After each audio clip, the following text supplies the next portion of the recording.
Alright, so we are live. Can everybody hear me? Hello, hello.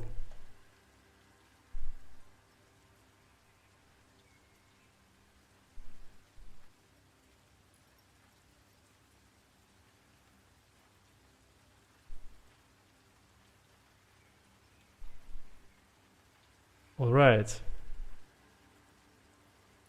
Hello and welcome to the first Unigine livestream session. My name is Andrei Viktorov and I will be guiding you through all the session today. Today we are going to discuss how to create a simple Unigine project with a C# logic, how to set up car physics, and how to debug your logic and how to assemble a final build. We will be having two main sections for this live stream session. The first one will be the tutorial, and after that we will have a Q&A sections, but don't hesitate to ask any question if you have any. So yeah, let's get started. Hello Martin, thanks for the comment.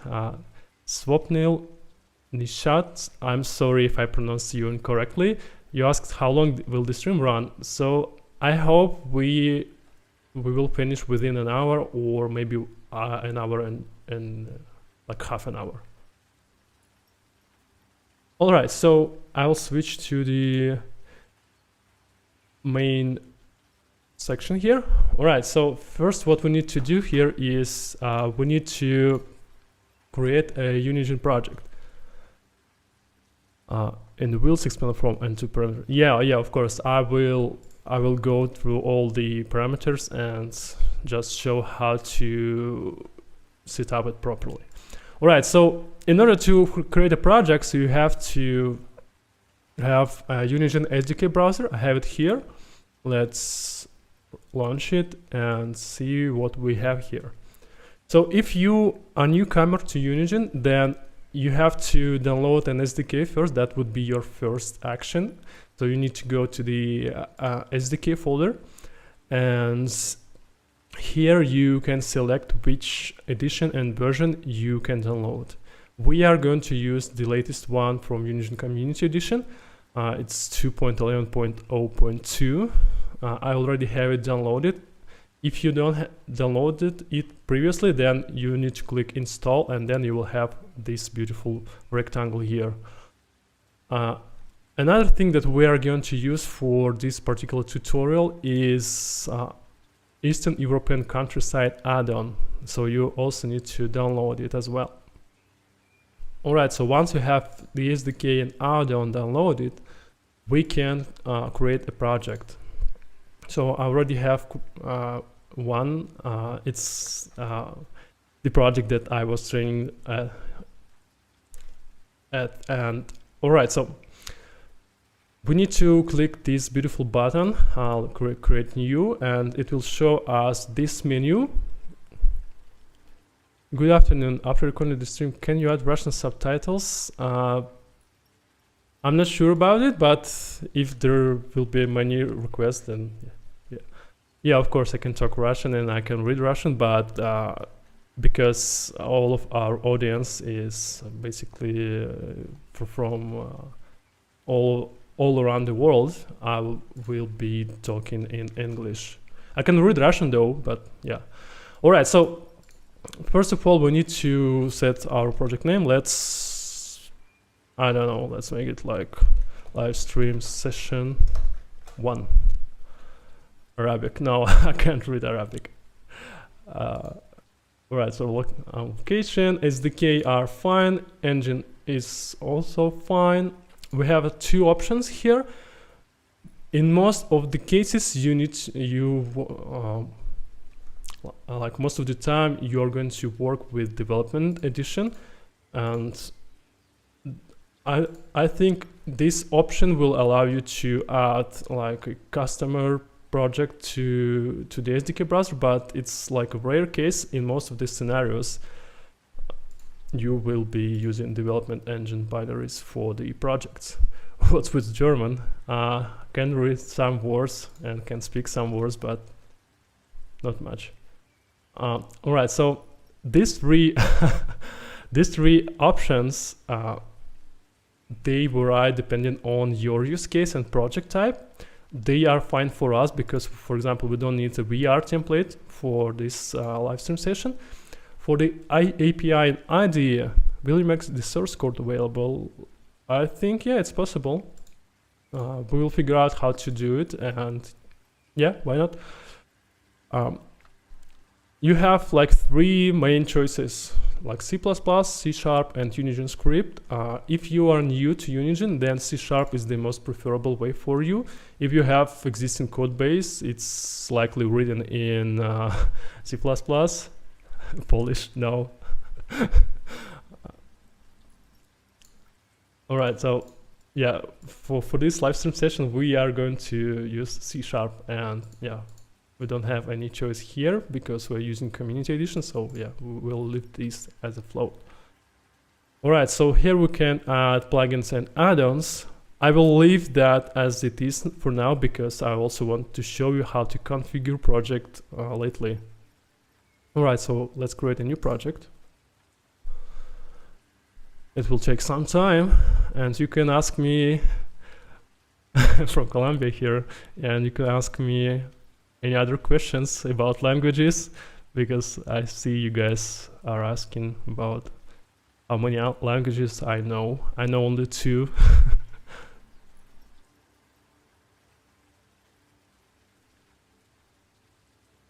Can I mix C# and C++?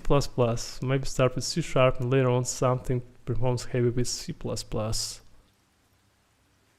As far as I understand, if you create a C# project here, it will also create a C# solution, and it will also create a managed binary. So the only way you can mix that is create a managed wrapper and use it in C# managed environment.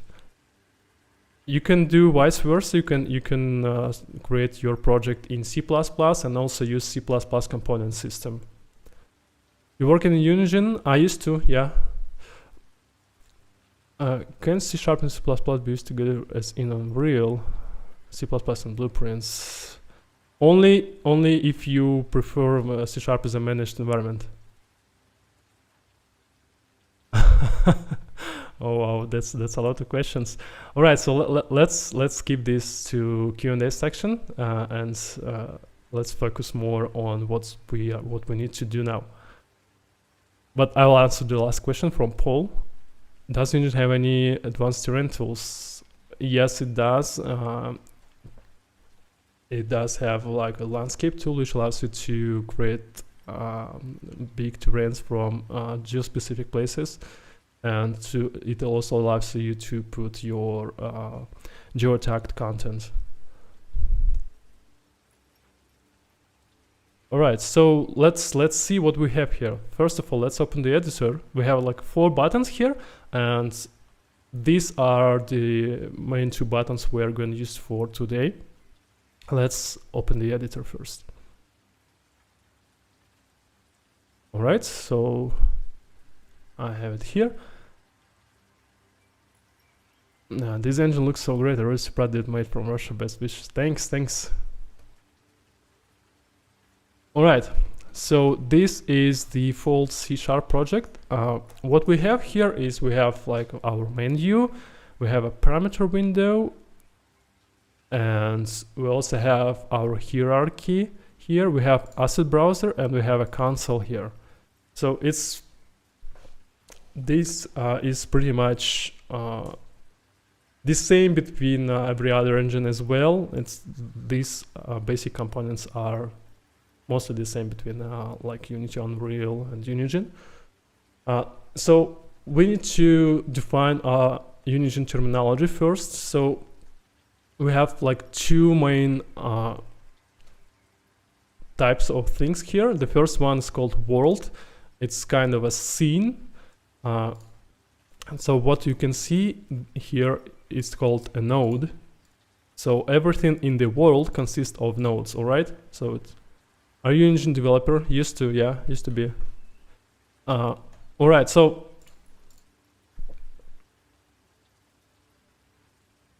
what we are going to do now. Let's first of all try to play with it and see what we have here.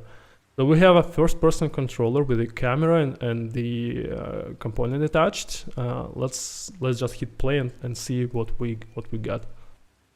So when we hit play, it opens another window with the binary, and we can move around and see what's there. We can walk inside, see beautiful reflections, GI stuff, cool lighting. Yeah, but that's not the car. So where can we get the car? We are going to get it from our add-on, as I mentioned before, from this add-on. So we need to add this add-on first. All right, so how can we do that? First of all, we need to close the editor, and then we go to our Dear Andre, give special slots functions later. Yeah, I mentioned that we will have a Q&A section after the main section, so feel free to ask when we will be doing that. Okay, so we need to configure that project. So we go to Main Projects tab,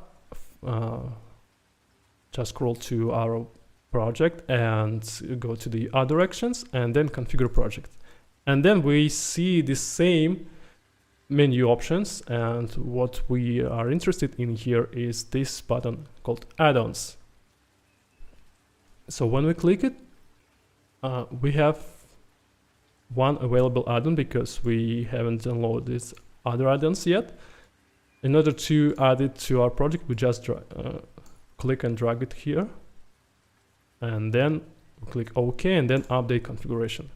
And then we will wait for some time because it will be copying the assets to the project. All right, so I have time to answer your questions. Engine rocks. You need to create simple texture assignment tool for the PBR workflow, so the important assets can be mapped into engine-specific channels.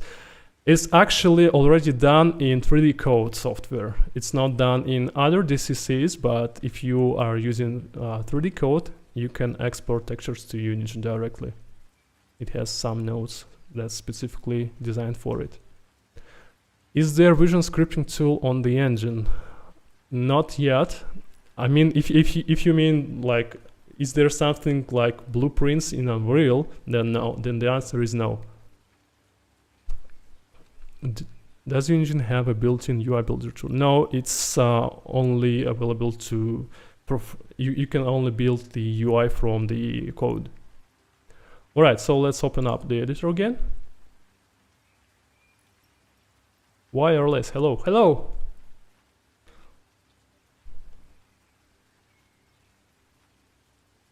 All right, so the editor is important assets.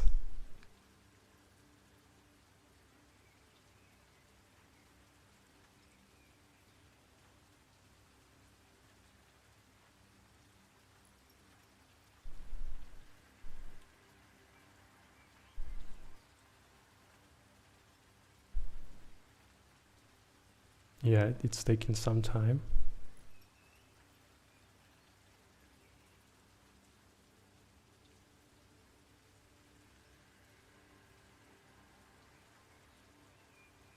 I missed the first 20 minutes to them. But you can always you can always see it in the recordings once the stream will be ended.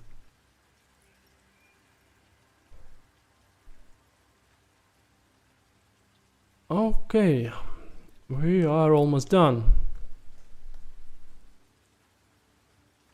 We use Adobe Substance Painter for PBR. Yeah, that's the typical choice.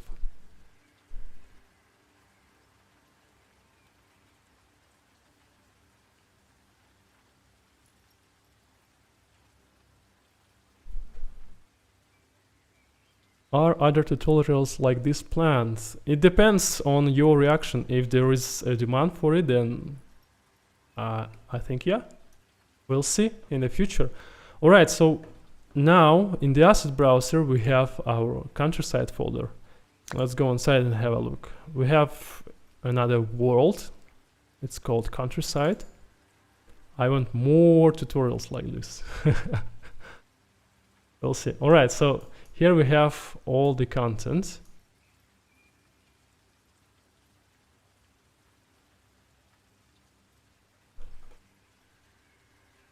Is Unigine an open source application developed by you only? No. It's a commercial engine. There is a full development team. It's been in development like for a decade. All right, so here we have our vehicles that we are going to use from this add-on.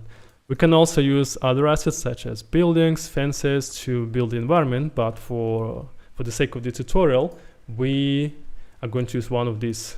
We can't use this because in this vehicle, if we go inside the geometry, we see that the wheels are baked to the exact same mesh, so we can't use these vehicles, but we can use one of these.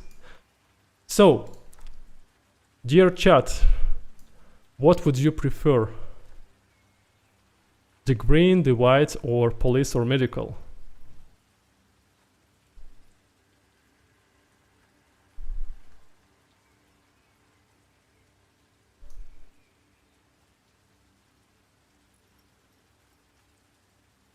I will wait for your suggestions. Which one of these vehicles we are going to use?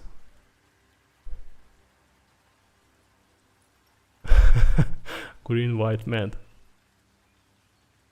So 2 for green, 2 for medical, 3 for medical. All right, medical. Okay. Okay. All right. So, first of all, how do we know where to find this asset? If we click to the vehicle, we can see that in the parameters, we will see a specific type called node reference. So node reference is very much similar to, for example, prefabs in Unity. It's basically references the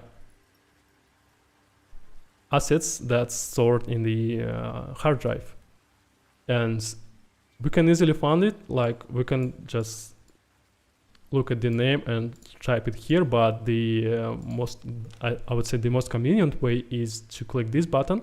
It will show it in the asset browser instantly.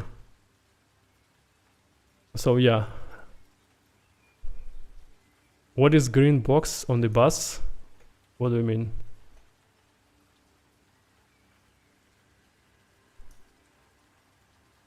Just for your interest, your chat in the video has like 20 seconds delay. Yeah, okay. Is there a macOS version? There was a macOS version, but it was dropped since, I don't remember since which version, like 2 point something. Oh, you mean this green box? Oh, it's a bounding box. Okay. I see.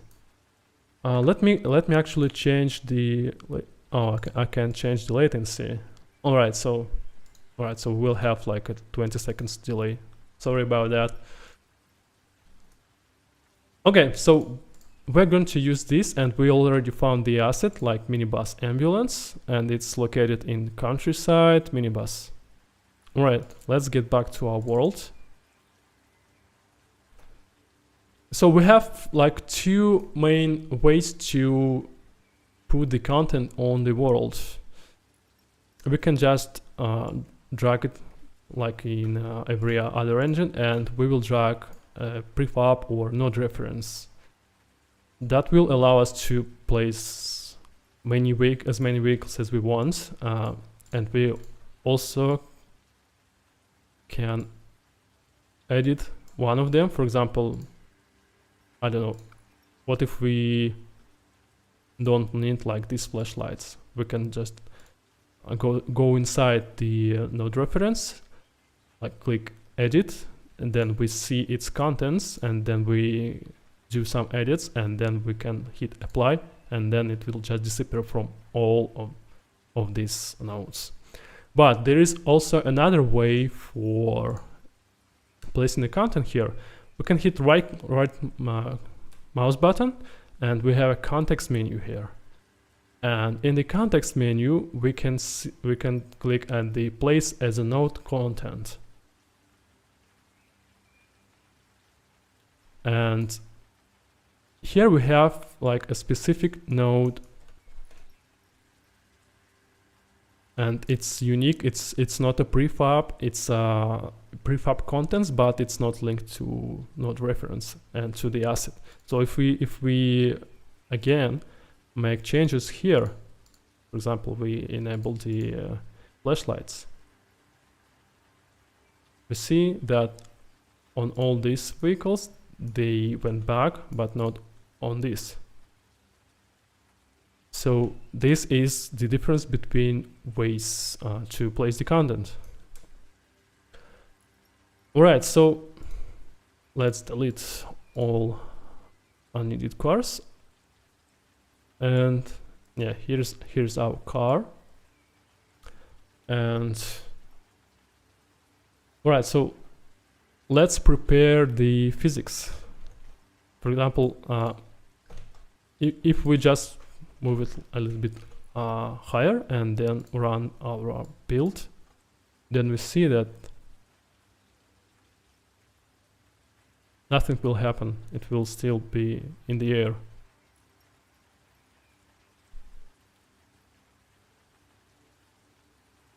Alright, so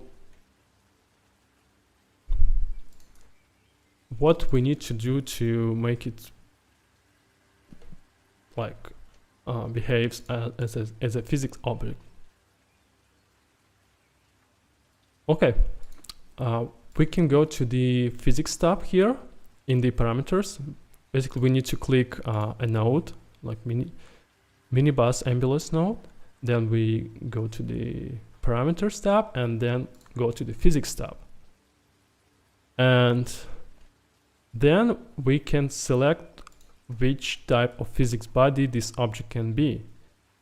Unigine allows you to set it to a different physical behaviors, but for this particular scenario, we need to set it to a rigid body.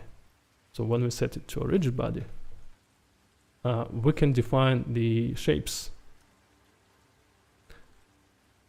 Yeah, let's. Okay, so we can define like a spherical shape, but it's like not the case for the vehicle. The two options that can be useful here are either box or convex hull. Let me show you how convex hull is look like. See, it's auto-generated. It's useful if you don't have like a collision LODs. You can use it for physics simulation. But we are going to use like a box shape, and we will adjust the size of this box just to make it a little bit smaller, and see what we can do with that. Alright, so also we will adjust the car mass, like not 1 kilogram, but maybe 100. We are not going to use real masses here, because in most of the engines, the physics solvers are not designed to work with like real values. Can you show us how car is running? Yeah, that's the initial goal for this live stream session. That's what I'm doing. All right, so let's see how it behaves. No, green box is not a collision. Green box is a bounding box. It's an axis aligned bounding box. Hello. And the white box is a collision box. Okay, so we can hit either play and walk walk around to our car, walk to our car and see. But that's not very convenient way to do so. In order to speed this up, we can hit this button. It will simulate physics for us, and we can iterate quickly. That's more convenient way to use. All right, so we also need to make a few changes. If you see the wheels, they are named incorrectly.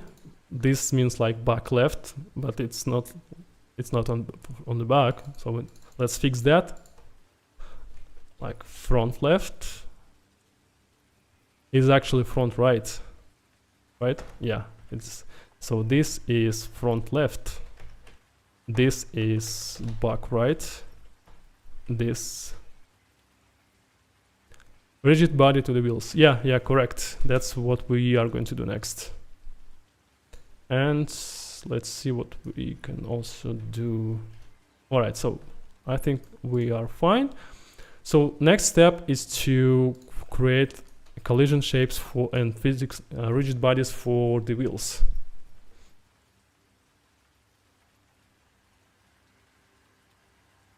I will answer most of the questions in the Q&A section. Let me show you how to create a car physics, and then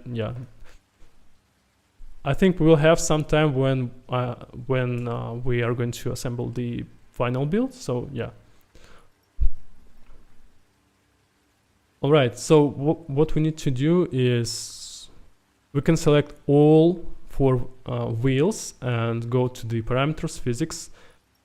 Then set rigid body in the body section, and then in the shapes section we will select a cylinder and see that it's by default it's oriented in a wrong way, so we need to fix that.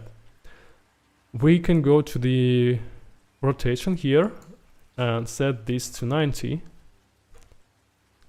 Yeah, so that will orient the cylinders properly. And then we also adjust the cylinder radius and the height.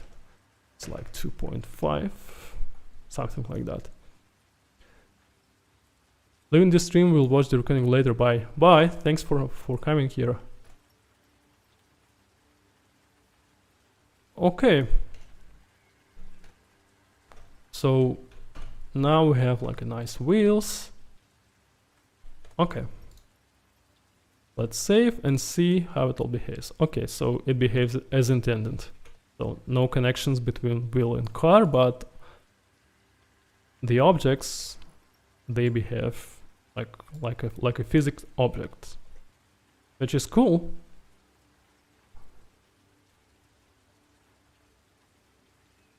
And this is also behaves correctly. Yeah, the way wheels are moving because they are attached to the node, so that's why they are also moving.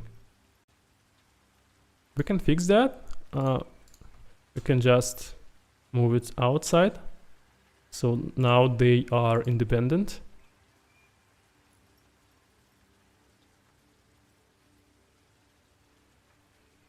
Will you drive into the advanced vehicle template next time? The one with the suspension and engine gearbox parameters? It depends on what the audience will want to see the next. Use camera speed 1 easier to watch. Okay.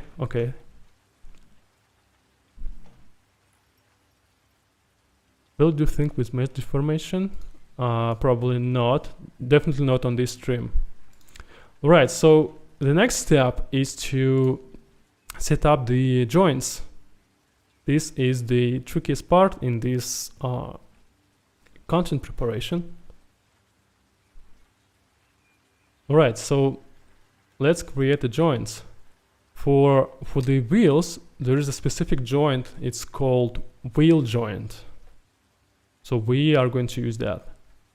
So in the joint sections, we in the drop down we select wheel, and then we hit the add button, and then we select the corresponding wheel, like front left. How did you change the camera speed? It's located here. You can have like 3 camera presets, and you can switch between them like hitting like 1, 2, 3 buttons on your keyboard. So this is very convenient if you want to, for example, move around like small content, and the third speed is convenient if you want to move like very fast. Okay, so let's rename our joint like wheel from front right. And here we see that the joint has its own anchors, and the anchor is at the wrong position. So we need to fix that. How can we fix that?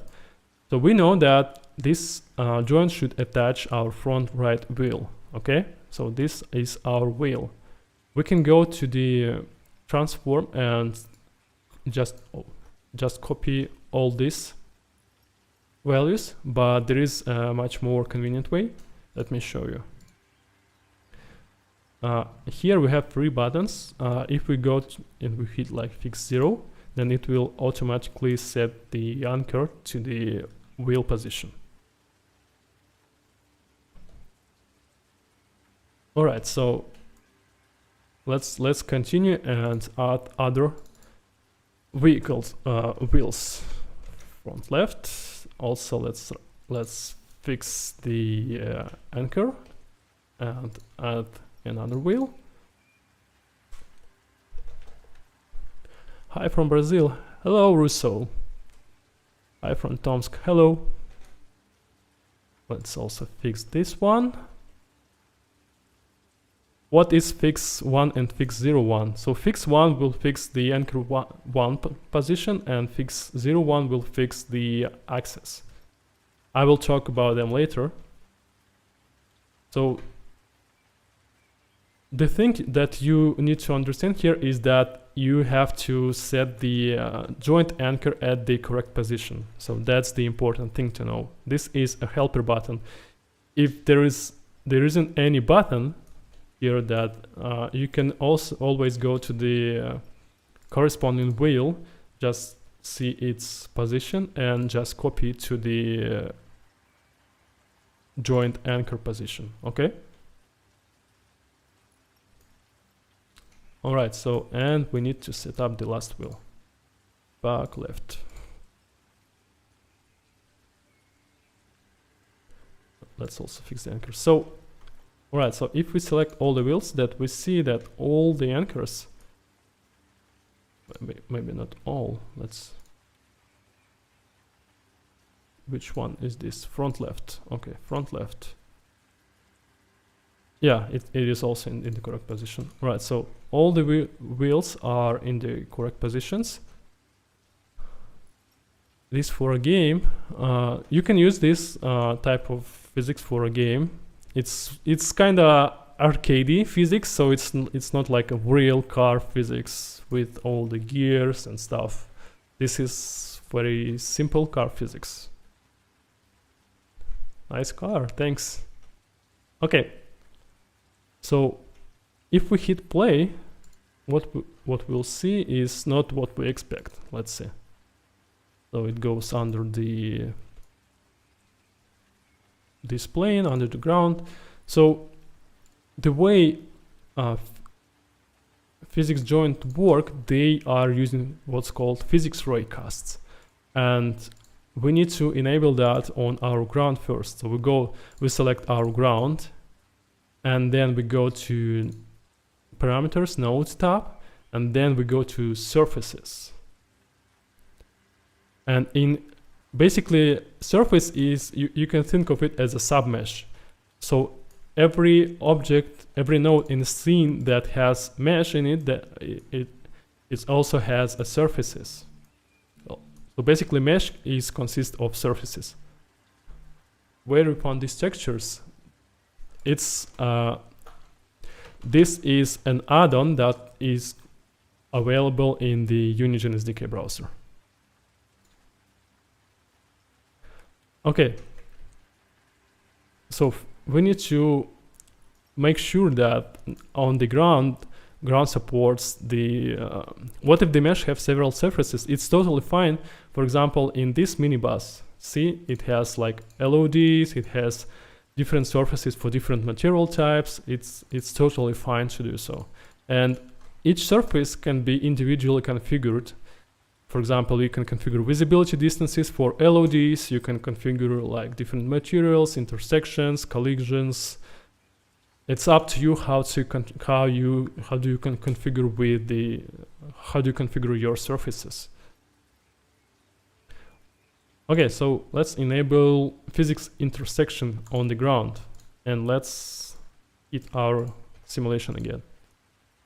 Alright, so that's something, but we have our wheels right here, which is not correct. So how can we fix that? First of all, we need to properly set up our joints.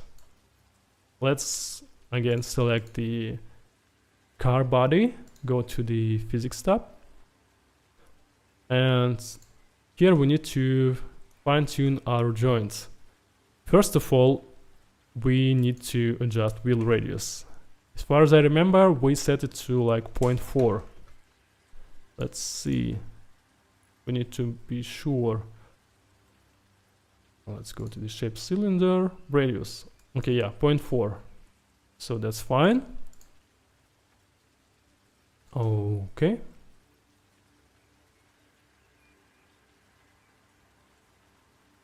And wheel mass. Let's also set up wheel mass properly.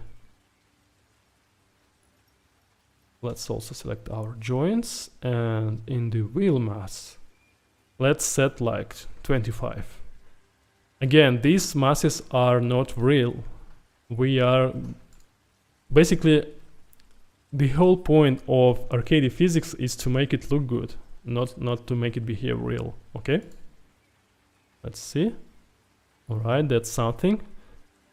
Okay, so now wheels are behaving more realistically, but we need to limit our suspension because wheels can go under the hull, which is not correct.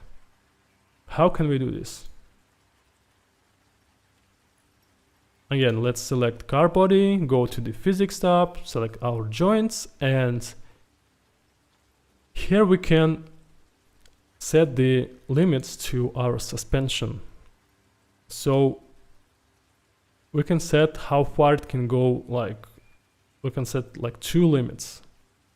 How far it can go to the bottom and how far it can go to the top. Let's set it like -0.1. That's about here, and like 0.1. Again, let's see what will happen. Okay, so they are not going under the car hull, but they are now going under the ground because it's not enough to make car. Basically, our suspension did not work correctly because it's not like stiff enough.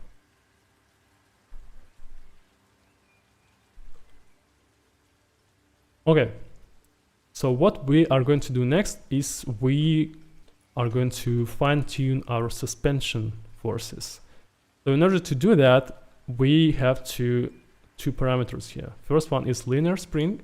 It's like how fast our suspension spring will go back to its initial state. Like if we set it like to 100, let's also see. It is also not enough. All right, so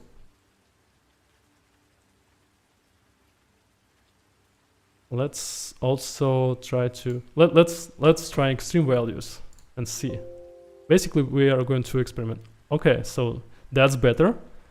So now our car is bouncy. Yeah, that's what we are going to do. We are going to adjust another parameter. It's called linear damping. It's basically how our spring refuses to move and dumps its own velocity. Alright, so let's set it to some value and see. See, it's not as realistic, but we'll get to that. And let's tune this linear spring back to some kind of a real value. And we can also adjust our car mass. Let's make it like, I don't know, 50.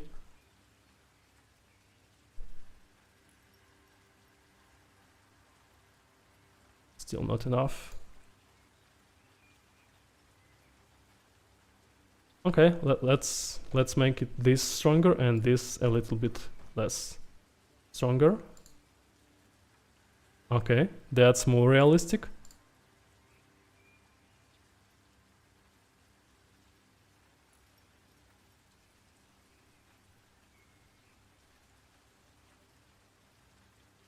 Yeah. Maybe make this a little heavier.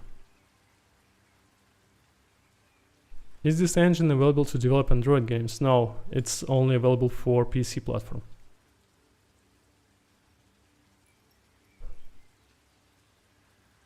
And let's actually increase the iterations count, because we see that basically we are satisfied with the parameters that we set up, but we don't satisfied with the results, because like we see that the wheels goes under the ground, link support, yeah. And what we are going to do is we are going to increase the iteration count. The iteration count is used to basically simulate collision response more precisely. And now we see we have like a good suspension, like a muscle car.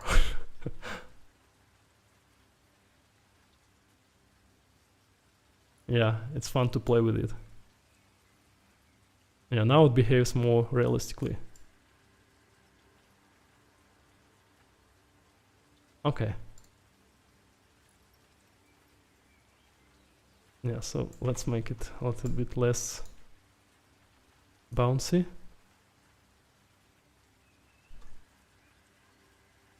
No, still not enough. Let's make it a little bit lighter.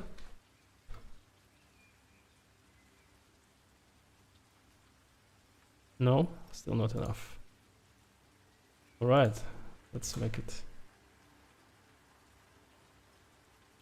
maybe that, like so, and make this heavier. Linear spring. Yeah, maybe.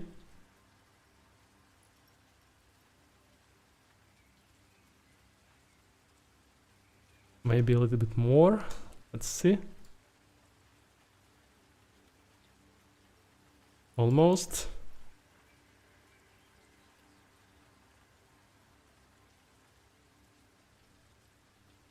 Also take note that when you're experimenting in the physics simulation here, once you end that, all these parameters will be reset to what you started with. So you need to remember which one you changed and to what value.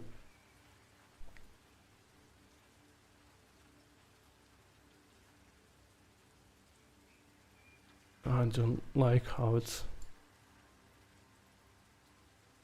I like 100 value, but I don't like such jumpiness. Maybe I should make it heavier.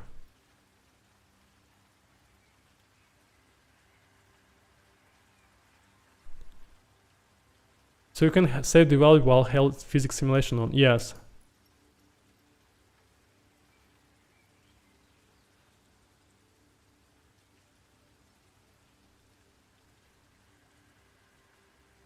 Right, let's... Oh, yeah, that's why. We changed... Yeah, that's it. Okay. So we'll have something like that, probably. Yeah, maybe make this lighter. No, that you don't have to make them too high. I think it's better to increase iteration count if you have issues with the penetration and collision response. So don't hack it with high values. You don't have to set like very high values here. It's better to increase like iteration count here. As you increase the iteration count, it will behave more realistically. See? So this is 16 iterations. This is 1. So 1 iteration is definitely not enough. Okay? And 16, kind of good.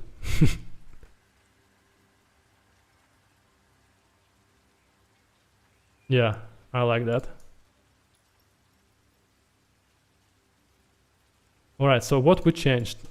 So we need to set the iteration count to 16 and set the linear damping to 400, linear sprint to 100, and what about the mass? 100. All right, so let's ambulance muscle car. Yeah, exactly.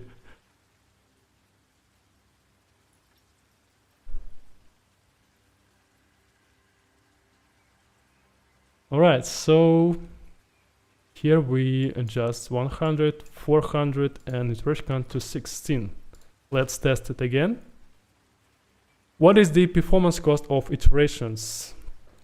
It basically will run collision response like instead of one time, it will run it like 16 times. It will basically, you have like your delta time for your physics simulation, and instead of doing like a one step, it will split the whole delta time into 16 exact intervals and do collision response for each interval. So yeah, it will be some kind of a performance hit, but not that much. So for the car, it's okay to use that. Let's see. All right.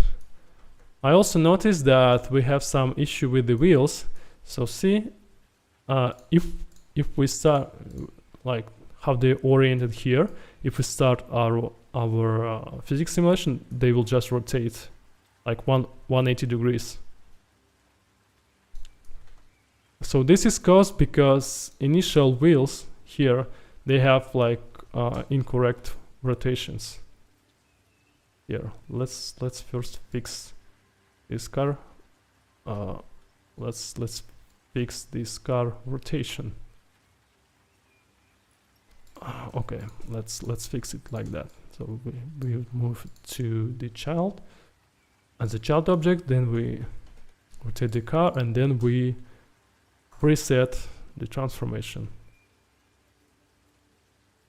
And I'm afraid we need to redone our joint wheels because we need to swap the wheels. That's actually let's cheat. Okay, we will do like front R mesh here, and we just replace the mesh, not the objects. Okay, we will be cheating. And then front right, front left, sorry, front left. And then here we will change the mesh to the back left and reset the rotation. And here we will change our mesh to back right and also reset the rotation. All right, let's see. Okay. Yep, we are good to go. So basically that's how we set up our car physics. Now we need to write the code how to control it. Before we continue to that section, do you have any questions regarding to how to set up the physics joints? I guess it also depends on this. speed, how fast the car in this case fall against the ground. So in some specific cases 6 interaction could not be enough, I think. Yeah, you're right, it depends on the car speed, because yeah, if the object moves too fast, then it might be not enough. Don't forget to save the values. I haven't changed anything here, so don't worry. Is this clear? Why did we need to reset the rotation? Just for the sake of the beauty, because this is the correct orientation of the wheel, and this is not correct. Let me show you. Like, this is not correct rotation. Just for the sake of the visuals. If let me show you in the prefab. So if we see it, if we have a look at prefab, if we go inside it, like if we hit edit, then first of all we see that the naming is wrong. So like front left wheel is named like back right, and it's also rotated. So if you reset the rotation, which joint wheel will do, then you will have this orientation. That's why we fixed the naming and the rotations for our wheels. It's completely fine. You can go like that. It's completely fine. But for the sake of beauty and for the sake of correctness, we just name all this stuff properly.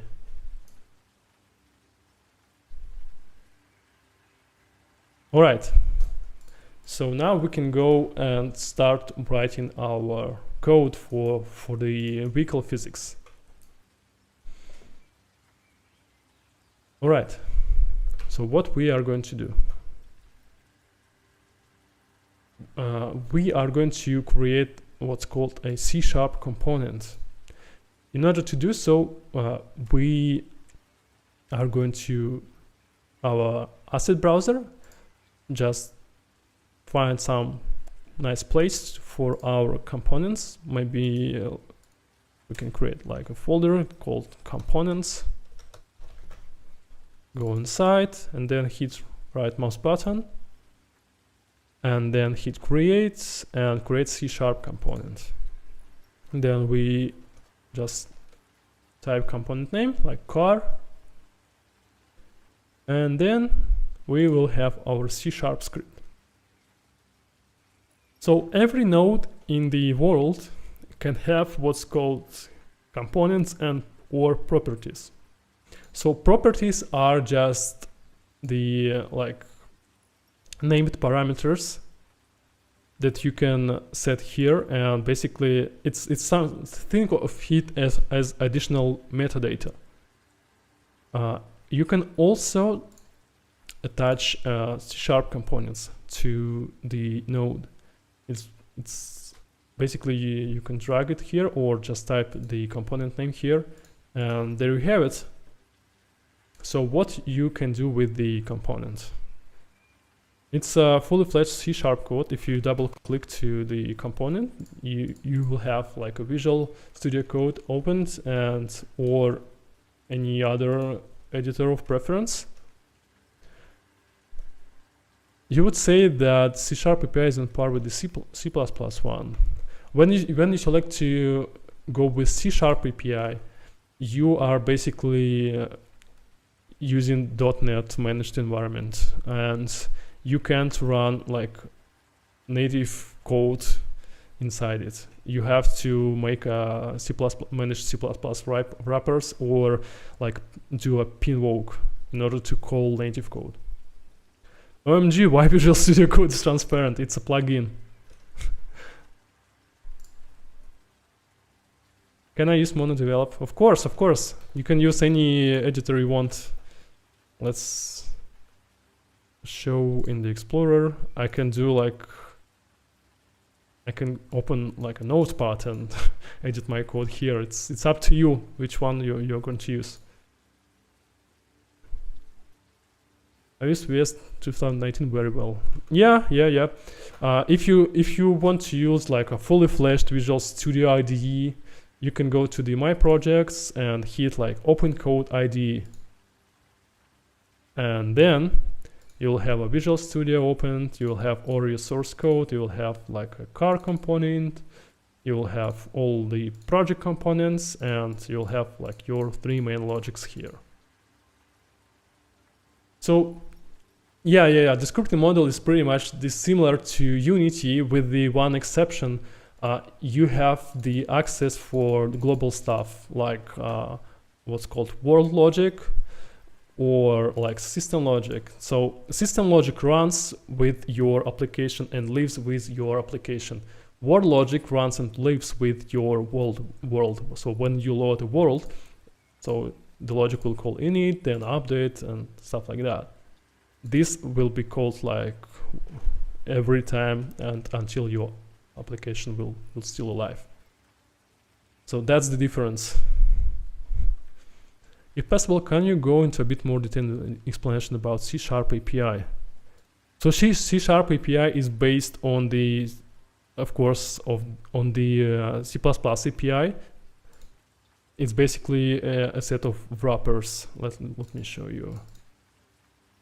If we are going into like what do we have here? Assemblies, Unity Sharp core. Let's go into that. Can you go inside? No? Probably not. Maybe here? Also no? Okay, so basically what you have here is, let me show you. Show in Explorer. So if you go to the project folder, you can go, so you can do so in the from the SDK browser, like other actions open folder, or you can just right click on any asset and then just go to show in Explorer and then go from that. So once you go to the project folder, you can see you can go inside bin folder, and then you have all the DLLs here. So for C#, you have like two main DLLs here. So first one is called C# core. It's a managed DLL that's contained all the managed classes, and Unity wrapper is a specific wrapper that's used by the C# core. It wraps C++ API basically. So that's how it's done. And as you can notice, you're basically making a C# application here, not a native application. So that's how you are going to use like C# API. So it works both on Linux and Windows. So you basically you can do anything you want here. It's totally fine. It's based on .NET Core. All right. So let's get back to the code. I will close that, and because I prefer to work in the Visual Studio Code, and because of the transparency. All right. What we are going to do? We are going to control this car. How can we do that? First, we need to have access to our joints from the code. We can't assign joints directly. For example, if we write down like joint wheel joint, because these are not components and you can't assign them as you do, for example, in Unity. See, there is no like a parameter here. You can't assign them. But what you can assign is you can assign a node. Like if we type like a wheel here, and then see, you can drag and drop node here. So that's what we are going to do. And you developed in Unity before? Yeah, I developed in every possible engine, I would say. Sorry for the off-topic question, but what's the name of that transparency plugin? I don't remember actually. Let me check. It's a GlassEat VSC. That's the name of it. Okay.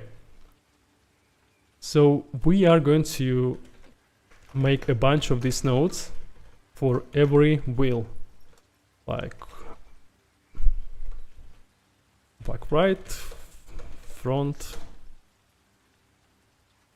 Are you using some Qt in project? Was in folder? Not yet. We are not using Qt. Qt here is used for editor, so editor is based on Qt, so that's why we need these binaries. But runtime doesn't rely on that binary, so you don't have to put it in the final build. I'll show you later how to do it. Alright, so we have like 4 wheels. Another thing that you can notice is that if you make a parameter public, for example, like so, it will be automatically displayed here in the component parameters, like so. You can customize how it behaves. We have like parameter attribute, and here you can define 3 main properties. First one is a title, like so that way you can change the title of your parameters and still have correct variable.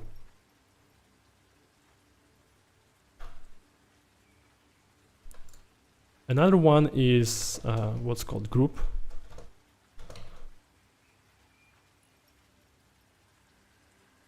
Like, I don't know, let's it's pretty much similar to what's called like header in Unity, but this but you can easily like set 3 parameters right from a single attribute. And once you set a group, this parameter will be grouped to like car parameters. And the third one, which is important, you can have a tooltip, like a very informative message about explaining the meaning of everything and stuff.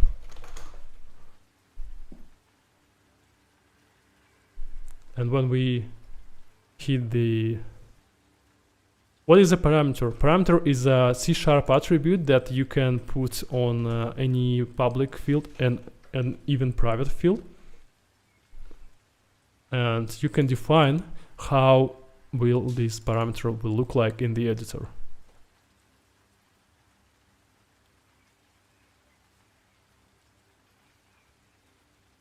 Alright, so does the engine have any significant advantage compared to other engines in terms of developing a car simulator? That's a tough question. It depends on your requirements.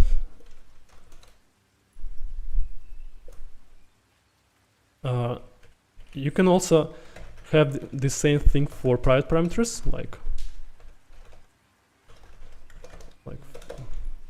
I don't know, let's make it 41.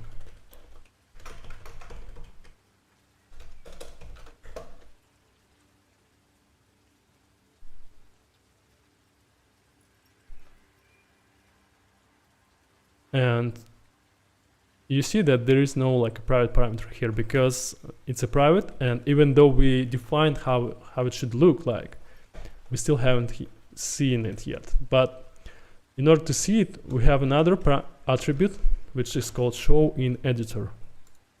Yeah, then they don't show in editor by default, but you can do so with this attribute. This engine does this engine has have a built-in network engine, or do we need to develop ourselves? You have to use a third-party network solution for your needs. The only thing that the engine provides to you is a platform-independent socket API. And see, you have like a private param here. So if you don't define this attribute, it won't be shown. Alright, let's continue. So we defined our 4 wheels. Let's also get our joint.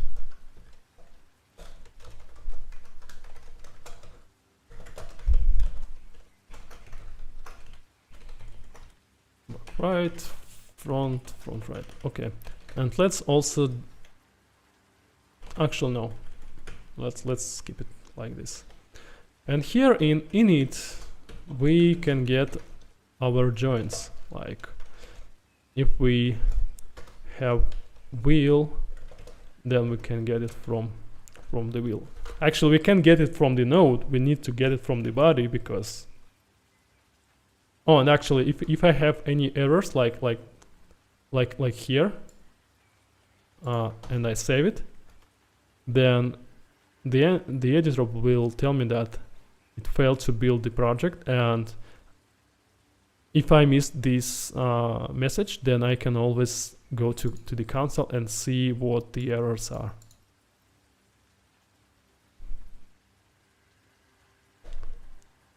Okay, so we need to get our joints from the body.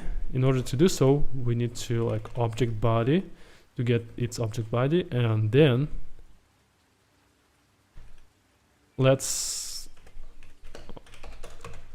we can get a joint.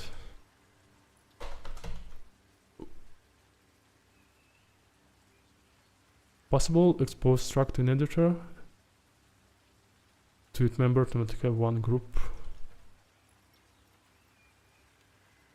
I'm not sure about your use case, but we can try it later. Okay, and we need to convert that to a joint wheel. So there are like at least two points where this can fail. So first of all, our node might not have a body, and we are reliant on that here. And another thing, that our body might not have a joints, and the third case, that this joint might not be a joint wheel. So for the sake of the tutorial, we will not care about that. Okay, we will just hope that this input will be correct, because I don't want to like write a lot of boilerplate code here. Front left. I can always replace this to array and make these things work better. I mean, like to reduce the amount of copy paste code here, but it's completely fine to do it like this, especially if we want to do like a two-wheel drive vehicle. And then we have some way to define which wheels are the front one.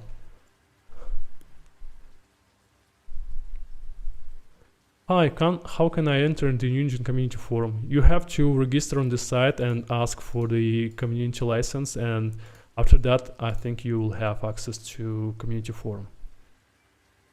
If not, then just contact the support and ask for the access. Okay, so now we have our joints. What we can do with them? Let's actually create an array. Oh no. Let's do it like so. Just a quick test, okay? Let's think that we have like two back drive wheels. So we will make a 2VD car with the back drive wheels.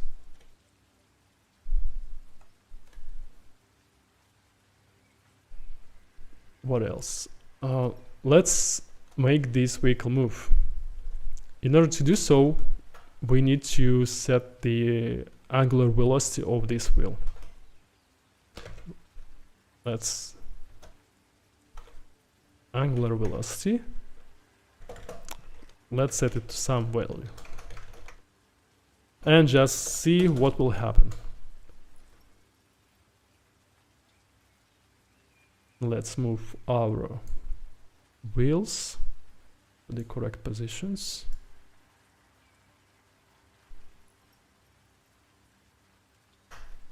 Alright, and if you hit physics simulation, that you won't have any logic involved here, so you have to hit play now to see the logic.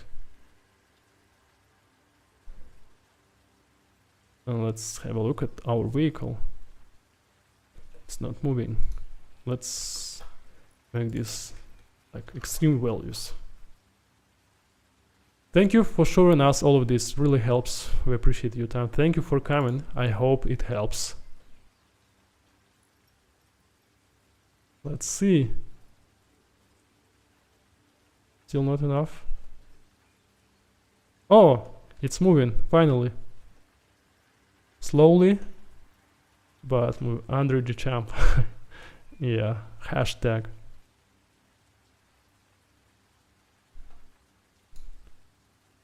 All right, so let's make it more extreme, more and more and more.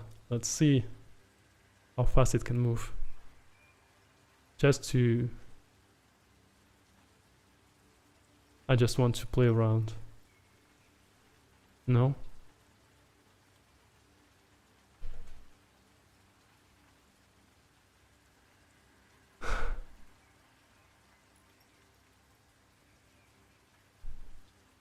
Okay.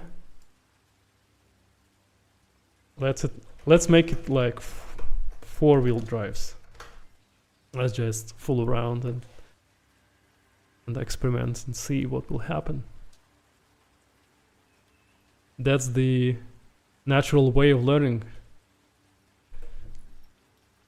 Okay, it doesn't move.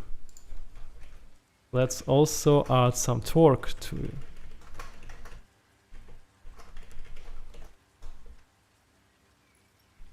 Angular torque.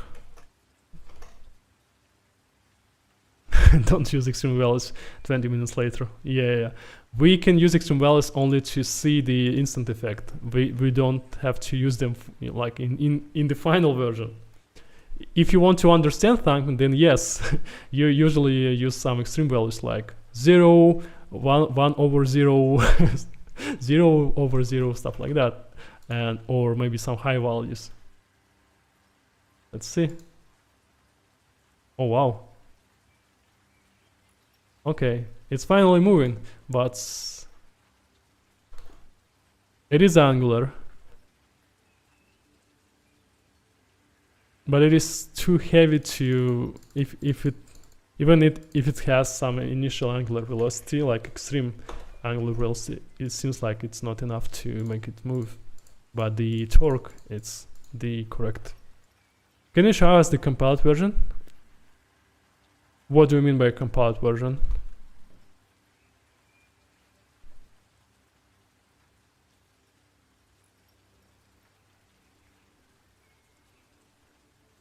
I can tell you more details about like what's under the hood and how all this works, like how this is generated and how, but it's not for newcomers. This is basically the script, and it compiles to some binary. Are there any plans for console support? I'm not sure about it. I don't have any information about console, so I can't answer that question. Why not stop the car by setting friction parameters of the tire? We will come to that later. All right, so now that we play around with the car, when you click play button, it is compiled. It is compiled when I change the script. So for example, if I change like the script to some values, it will re-import the assets and then build project. The project is built via .NET Core command line toolchain. Car run without torque. He probably means the packaged version. The packaged version, we will come to that later. So as you can see, if I set the torque to a lower value, it's also not enough to make it move fast. How did you change the values like that from 5 to 1? You mean like the multiple cursors? I hold Control and Alt and then just hit down button, and then I will have multiple cursors. Or I can hit like a Control D and select the same the exact same like word or I don't know, variable name, and then I can change it. Yeah, it's what I learned from Sublime, and then they eventually implemented that in Visual Code, and yeah, that's awesome. With middle mouse too. Yeah. Okay, so let's get back to our car. So we started to learn how to move the car, and what I don't like here is that I have to, every time I hit play, I have to walk to the car and see if it moves or not. It's not cool. What I want to do is, instead of moving as a first person, I will delete that. I don't need the first person controller anymore, and I will create a camera that will be attached to the car. So in the create menu here, I can create every type of node, and I can like create a lot of different nodes. What I need to create is located here under the camera, and then I need to set a persecutor. Don't get confused by that, because the type of the node here it's called like player persecutor. So, but it looks like a camera, so don't be confused by that. It's totally okay. So what we need to define here is we need to define a target for our camera here. It's located here in node parameters, like target node, and we will select our ambulance. And if we run this, then we will see. Let's see what we'll get. We'll get like a black screen. So why does it happen? It's because we don't have like a main player selected, because we deleted the first person player, and we need to make this a main player here. And then we can save and run. All right, so finally we have a camera that is attached to the car. All right, so now it started to look like a car demo. Okay, so we need to write like an additional code for the movement. First of all, let's save a camera here. In Unigine, they are called players, so I will also name it as a player. So don't get confused by that again. And what else do I need is controls. So controls we use this specific class for input handling. So every player can have its own controls. They can be either controlled from the application or from the for example, AI. So that's why we are going to use controls class here. So if we have a player, then we get its controls. Okay, good. And what we are going to do next is we are going to handle input. If we have controls, then let's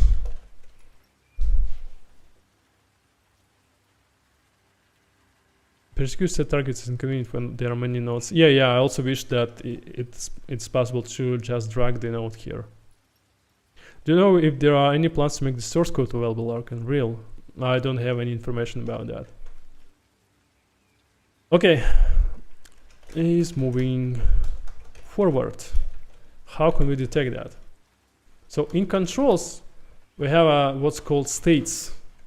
States is basically a specific actions that can be bound to a specific input, like mouse or keyboard. So what we need to check here is state like forward.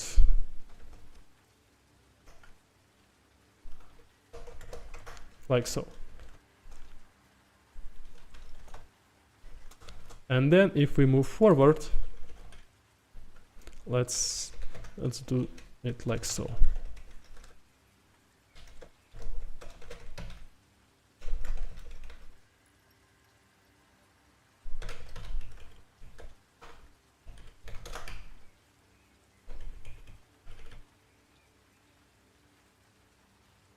Okay.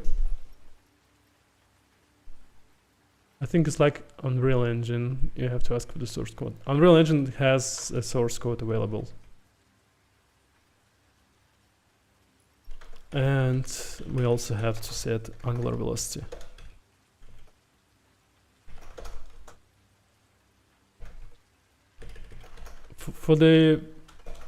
In the future, we are going to move this to another method that is specifically designed for physics. But again, for the sake of tutorial, I will leave it here, but I will move it later. Okay, so if we move forward, let's set some values here,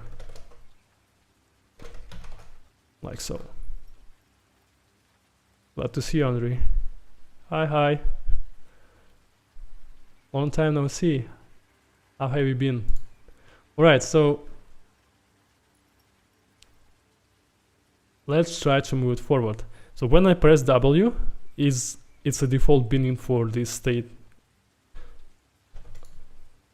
Looks like it does nothing, and it does nothing because I forgot to set the player to the car here. Okay.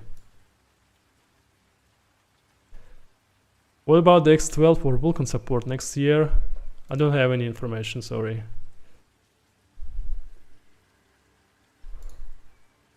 And finally, if I press W, yeah, we can finally move our car. But I can stop, and I also can turn our wheels. I can only move forward. Yeah, it's a 4VD.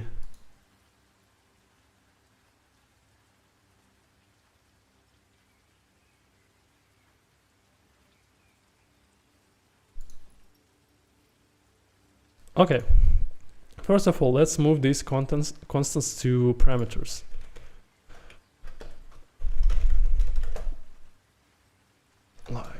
Like so.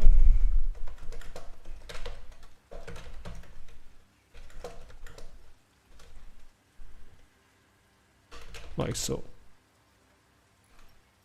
So the controls are associated with the camera. Yes, correct. So by default, all the players will take application controls, but there is also what's called a controls dummy.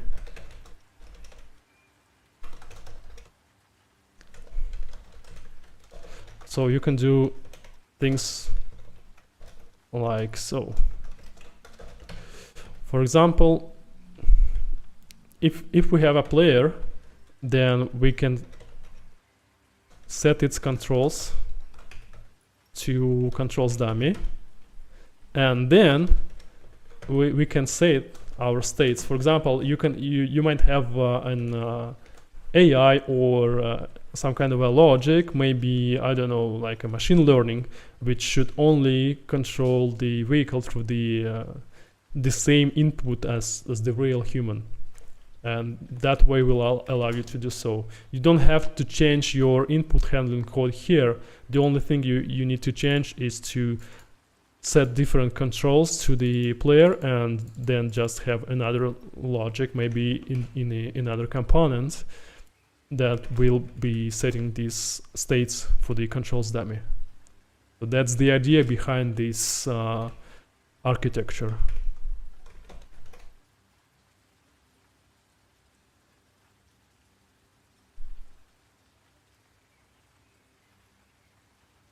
Okay, let's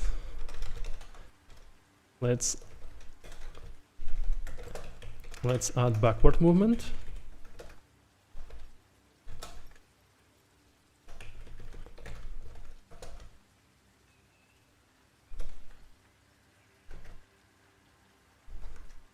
Again, we will be using like default torque.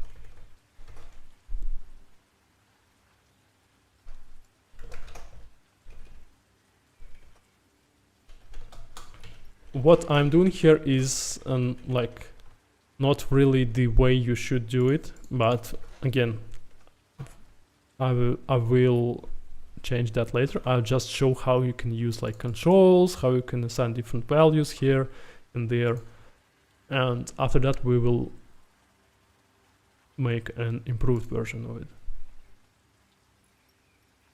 All right, so now I can move forward and backward, which is nice.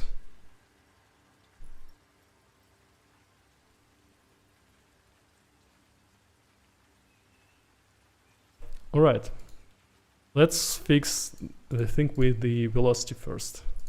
So the first thing is, can I mix node position with physics movement?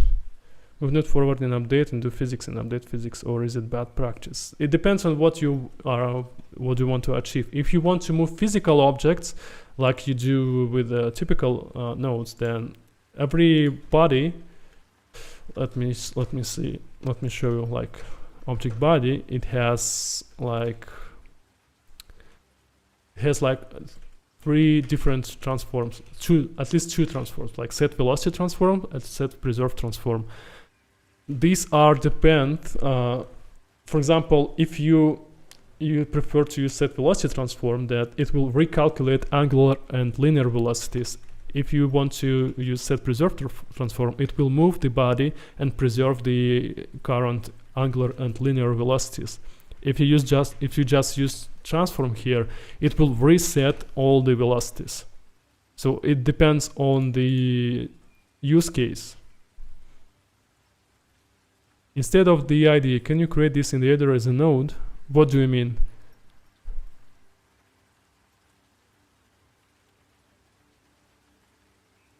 The camera itself has a mobile code and VSD bin, and it can be changed in setting. It can also not be tied to the camera. Yeah, of course.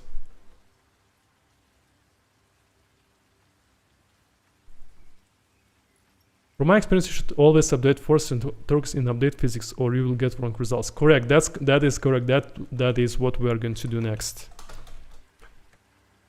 So every component has another method called update physics. It's for old Unity users. It's what was called flush, or for Unity users, it's what's called fixed update. So we are going to use these values here. All right, so we need to make two private variables. We need to keep track of our current velocity. We also need to keep track of our current torque. And here,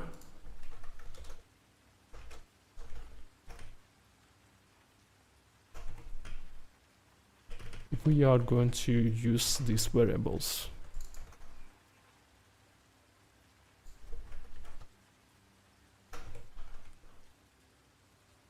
What's it called? C# component C#. It's called C# component. I can create it in the editor. Yeah, I can create C# component here, and I haven't created this script in the IDE. I created it from the editor. So yeah, you can do so. All right. So current velocity. So I don't like how we set this velocity like to maximum. Instead of setting it to maximum, we are going to clump it. We're going to use clump like so. And here, instead of setting it to a maximum, we will gradually increase it. How can we do it? First of all, we need to get delta time. We can do so by getting it from game IFPS. So game is a singleton object, and it has a specific property which allows us to give a filtered delta time. So it's not like exact delta time, it's a filtered delta time. So you can use it to smooth movements, for example. And here we are going to do this. So acceleration, the famous delta time. Yeah, correct. And we need to add this parameter here. Let's make it, I don't know, like so, and here we will do it like so. All right, so when we are moving forward, we are gradually increase our velocity. When we are moving backward, we will decrease the velocity. And we also need to reset. For example, if it was positive, then we need to start from the 0 here. Let's, just for the sake of better controls. It's not like you don't have to do so in your code, but it will feel much better if you do it like so. So if it's already negative, then we will keep it, and if it's greater than 0, then we will 0 it. And here we will do the opposite. If it's greater than 0, we will keep it as it is, and if it's less than 0, we will set it to 0. Again, it is for the sake of tutorial. And here, if we don't press any button, so for example, if we are not accelerating or decelerating, what we are going to do is we exponentially decrease our velocity, like so.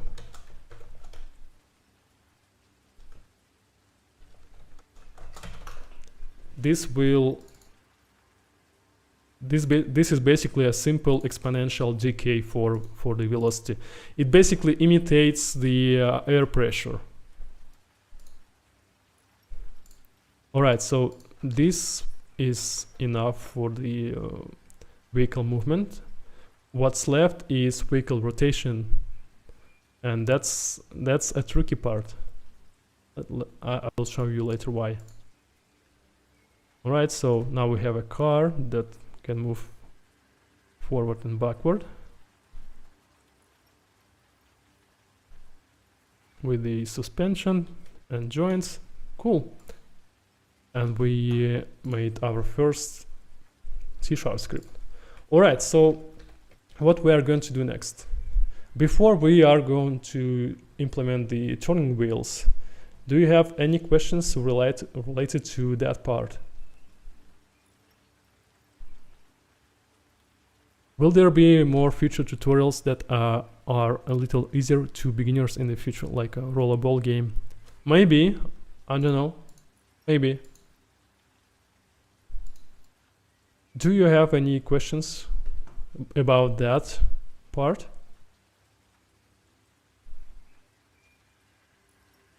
Drift. Yeah, for the drifting, we have to implement turning wheel. That's what we're going to do now. I will drink some water and I will look for your questions.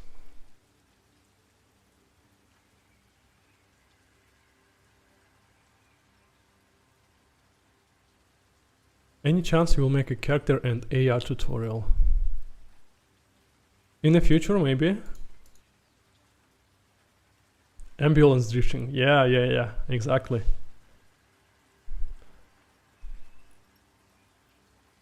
All right,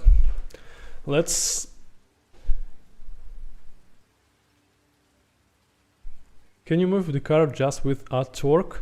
With add torque, I think it's possible,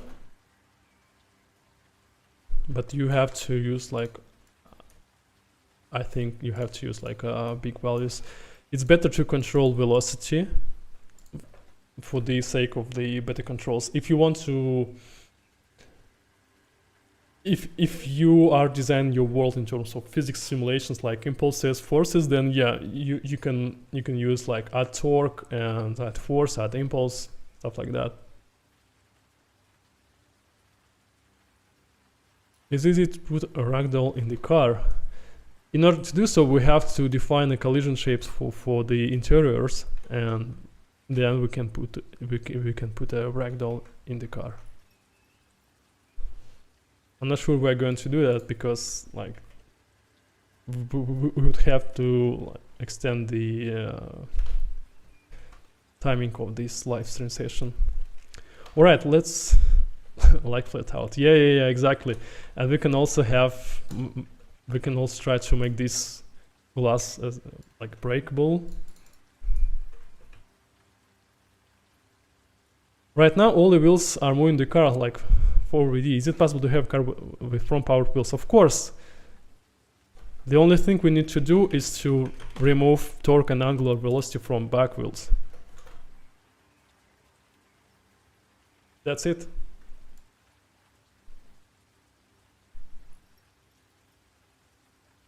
Now we have a 2WD car. See?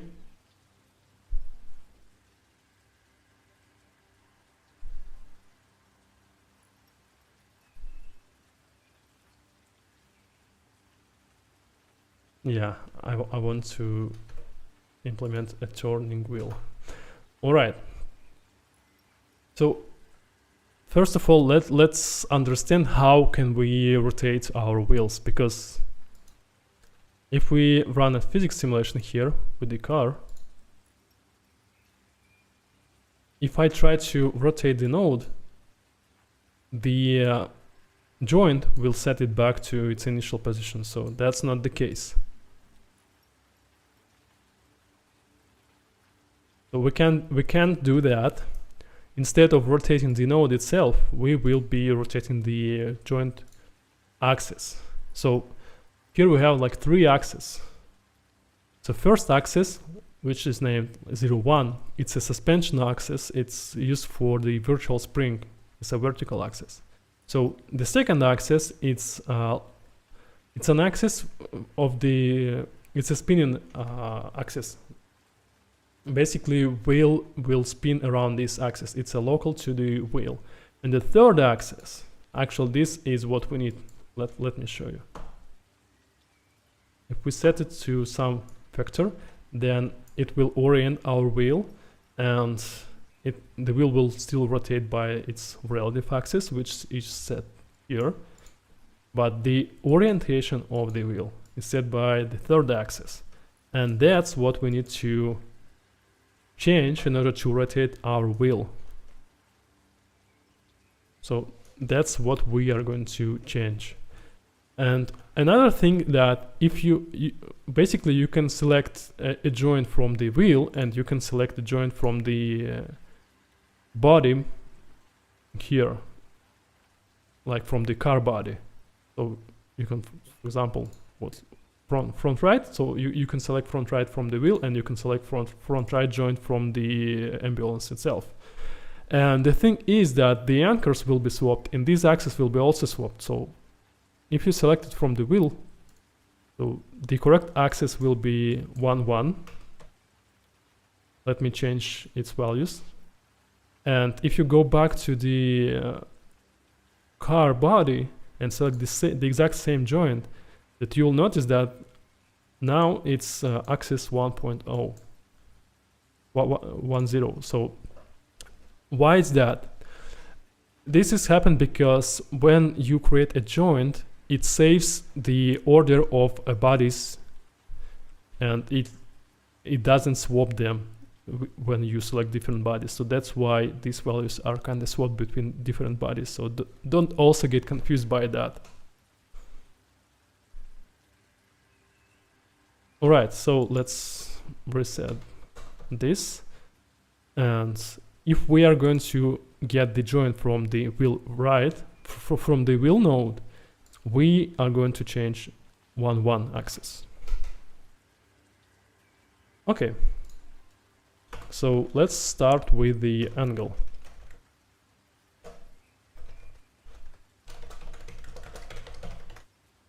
And also let's clamp it to some value,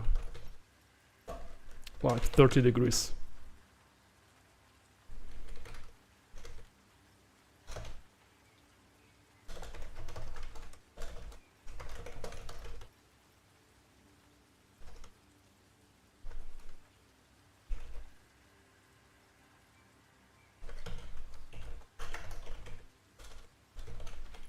Alright, so we have two more states for the angle.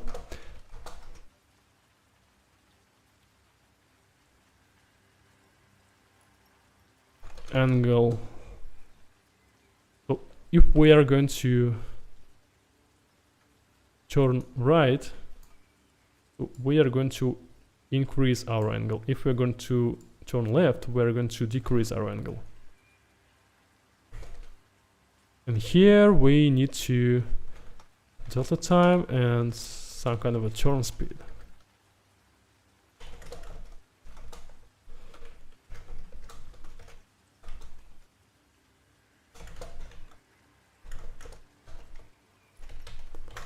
Let's make this turn speed.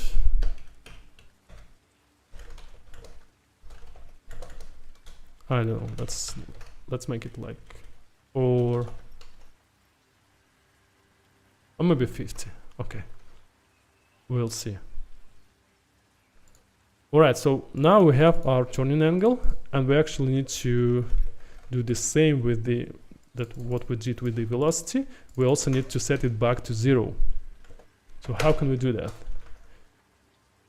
So we basically will gradually decrease the angle until it's reached to 0. And in order to remove jittering, we also do another check.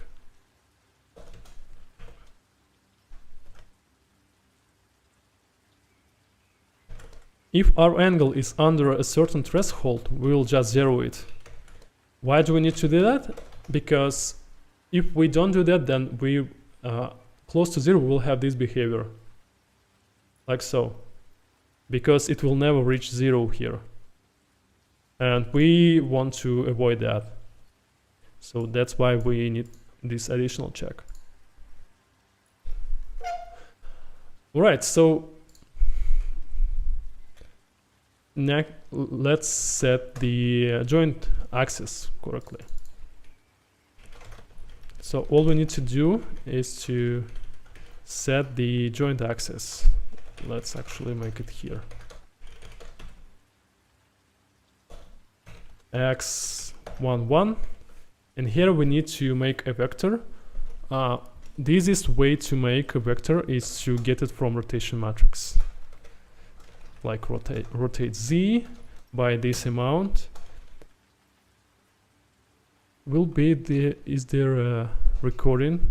Yeah, the recording will be there after all on the Unigine channel, so you can always watch it later.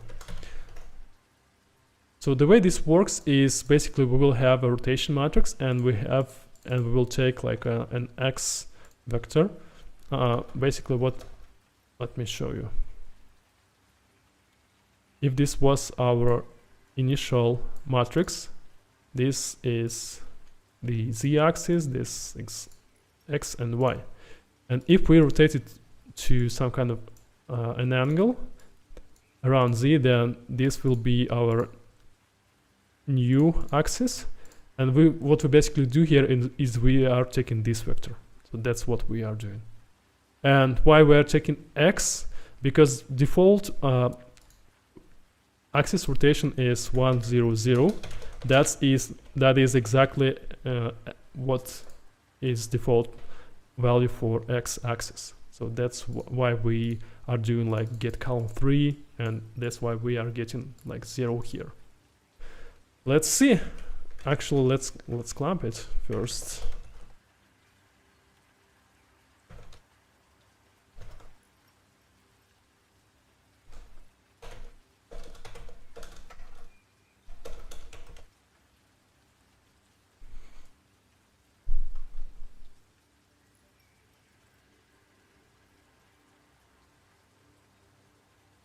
And let's see if this is working as expected. All right. So looks like we are setting incorrect axis.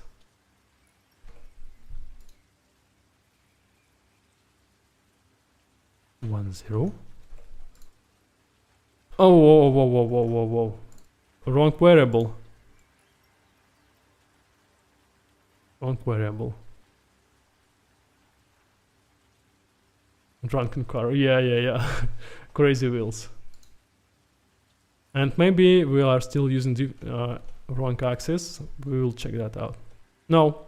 So this one is correct. When I hit left, it turns left. When I hit right, it turns right.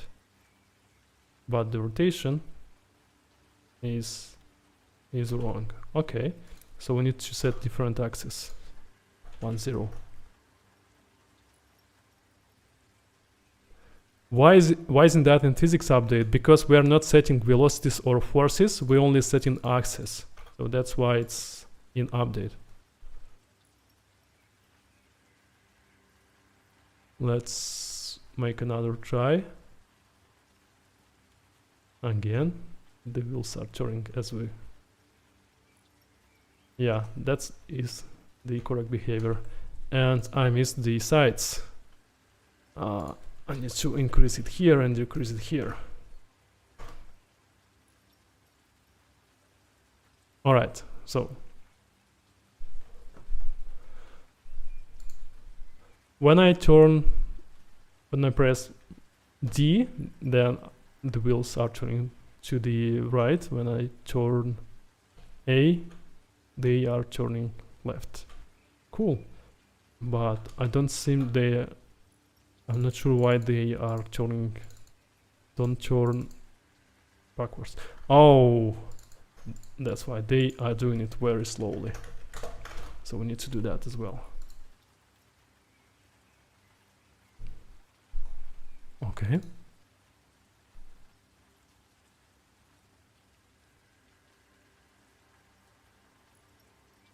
Alright, so when I don't press any buttons, they will gradually turn back.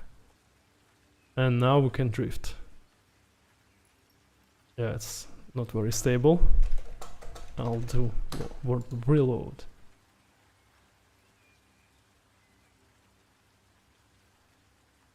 At least we have some kind of arcade physics right now. We can fine tune it, but yeah, it's already fine to work with. What else can we do? Damn, that's cool. Yeah, that's cool. We have a little mistake here, because the thing here is that we are orienting our wheels incorrectly, because they are all look to the same, they all have the same angle, and it's incorrect because let me show you the problem. So we have our car here like so, and we have like 4 wheels. That's a very long car. If we want to turn to some degree, we do need to know so what we are trying to do here is basically we know this angle.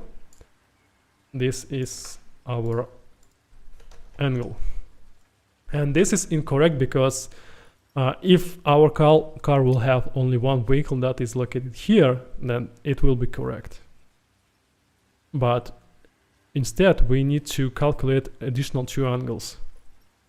Can you make this compatible with an Xbox controller? Yes.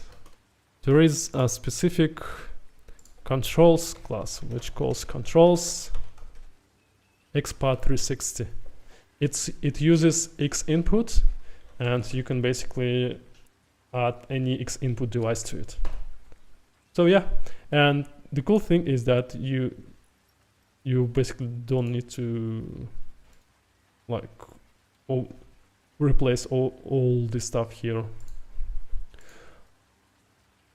So what we need to do, we need to calculate 2 additional angles, this one and this one. So we have this angle and we need to calculate this. So how can we do this? We need 2 more variables. So we need what's called base and another what's called width. So this is our width and this is our base. So the radius here, the turning radius here, let's name it R.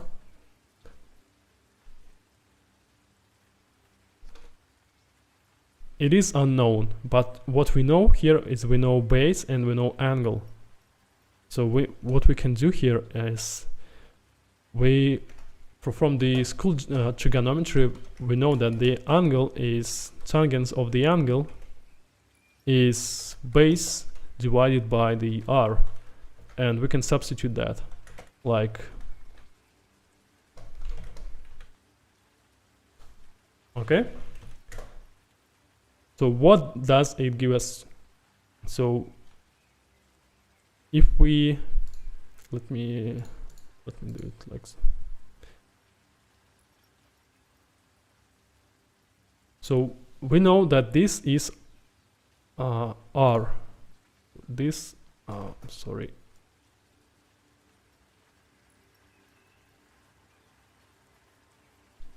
So this is what we found from this substitution, okay? And we can do the opposite. So let's say we don't know the angle, but we know base and radius, and we need to substitute angle. And we can do so. Basically,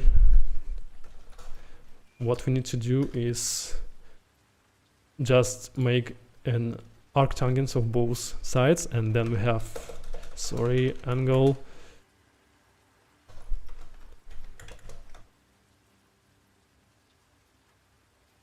All right, and how do we determine which radius to use? It's very easy because we know this one, and we know that this is half of our width, and we just subtract and add, and then we know our two angles for rotation wheels.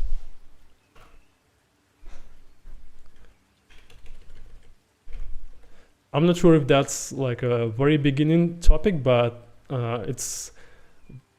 it's very convenient to do because otherwise the turning will feel like not realistic and not good enough. Right, so what we need to define is we need to define like two more variables. Car base, let's say 3 meters, and car width, let's say 2 meters. And then we have like two angles. Angle 0.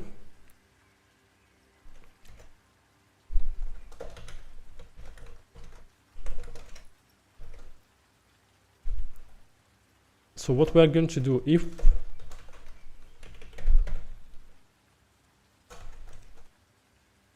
our current turn angle is greater than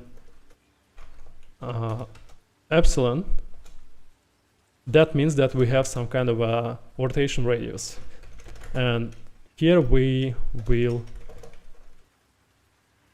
try to calculate it. So from this formula, so we have angle, we have base. Let's calculate it. Car base divided by, chat is failing to me, Matlab tangents, and here current turn angle, and we need to convert it to degrees, to radians. So we have a specific constant here. All right, so we calculated the first radius from the center of the car, and now we need to calculate radius for each individual turning wheel. It's very easy to do. For the first wheel, like for the right one, we're going to do the minus.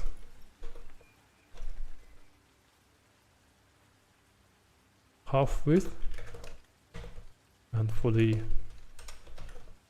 other we're going to do plus. All right, and finally we can substitute angles. So we already know new radiuses, so all we need to do is calculate the angles. mathlib aton. We're not going to use aton2 because we don't need to cover like extreme cases. Because this would never be a 0, so we don't have to do this. And we need to convert it back to degrees.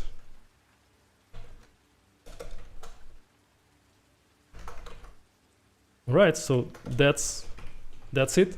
And here we need to set it back. This is for the right, this is for the left. Right, let's see if we did it correctly. And let's also move this to our constants. So these are subject to change because these are probably not correct for the exact vehicle, and if you want to adapt it to your vehicle, you will definitely need to change this as well. Basically all of this. All right, let's see.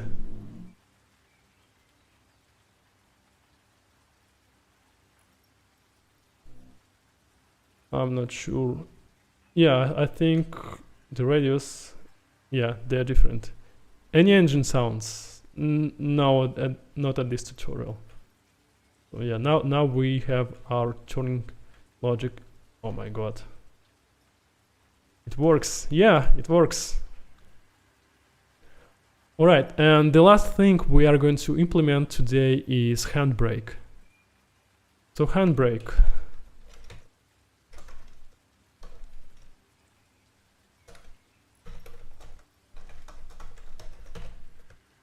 Controls, magic.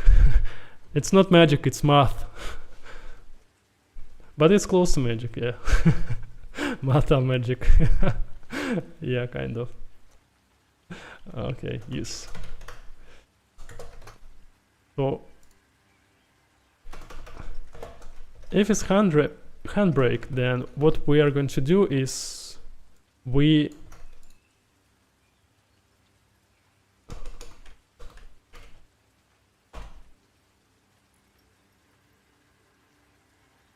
your outside wheel turns more than the inside one.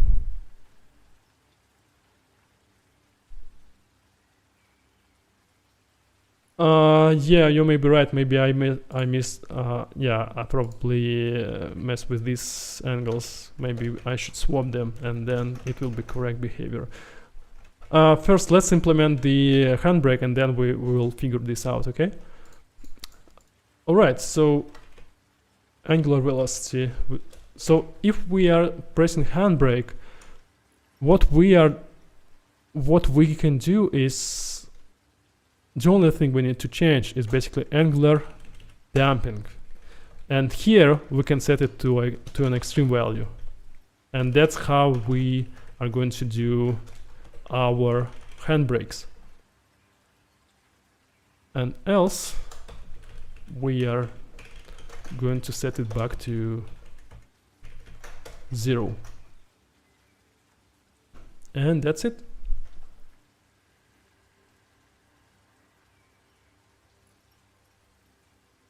Let's try to use the handbrake. So if I press the enter, then yeah, all wheels will immediately stop, and I can try to. I should probably do a handbrake for back wheels, I guess.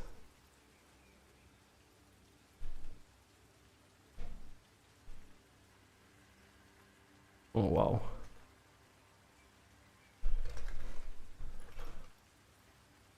Okay, so that's how we can implement handbrake. And if you want, you can set like different brake modes, and it's very easy to extend this logic.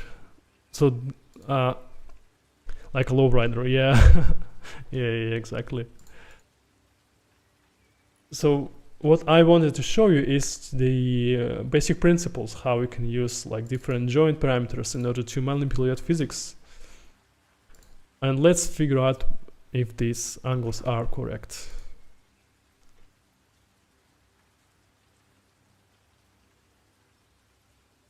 Let's see.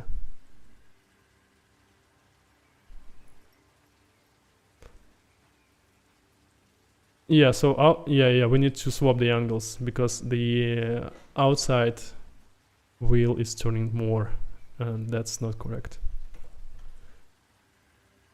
The car seems too lightweight, maybe. Now I can do the next for speed. In a way, yeah. So yeah, we need to swap the angles. In order to make it look more realistic and make it feel more realistic, I think the only thing we can change is gravity, actually, because we don't have to use like the Earth's gravity for the physics. Yeah, that is more correct behavior for the wheels. Yeah. Cool. Yeah, now it's I think it's more stable. No, it's not. Okay. All right. So we covered all the coding section here. Do you have any questions regarding the scripting part? Lower center of mass and rigid body, yeah.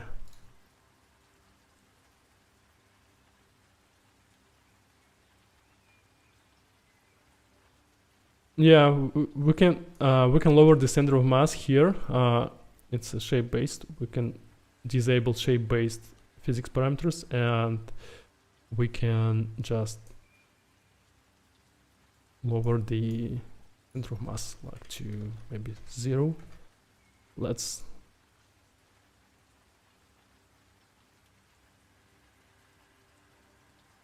try to play it.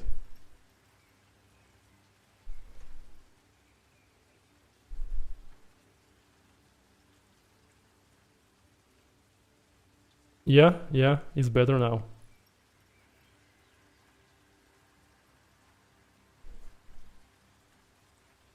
Yeah, and we can finally drift. Yeah, cool.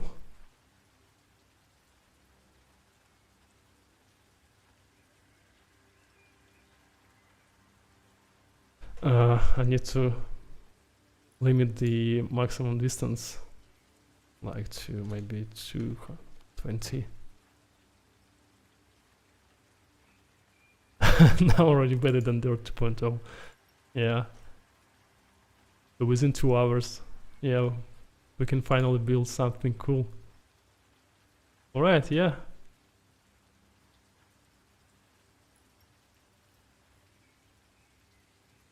And yeah, after that we can just play with physics parameters and adjust some values.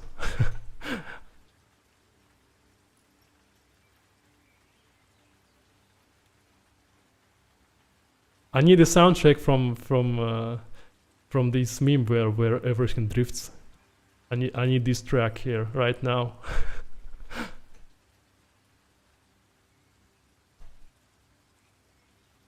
Yeah, initial D. Yeah. You're right. Cool.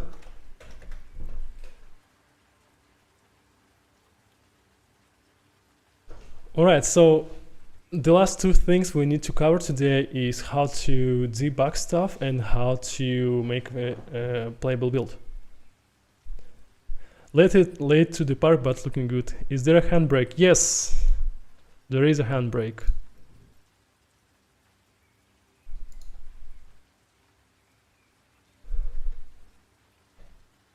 But it just stops all 4 wheels. I think it's not correct. What we need to do instead is we need to stop only back wheels. Let's fix that. I want to play it. All right, so now the handbrake only stops like back vehicles. The only question I have is, Billy, please keep going making videos if I can gather enough knowledge on the API. I think we will make another video. Not sure when, but let's try to Yeah, finally, I can drift. If I press the handbrake, it will stop only back wheels. Yeah, cool.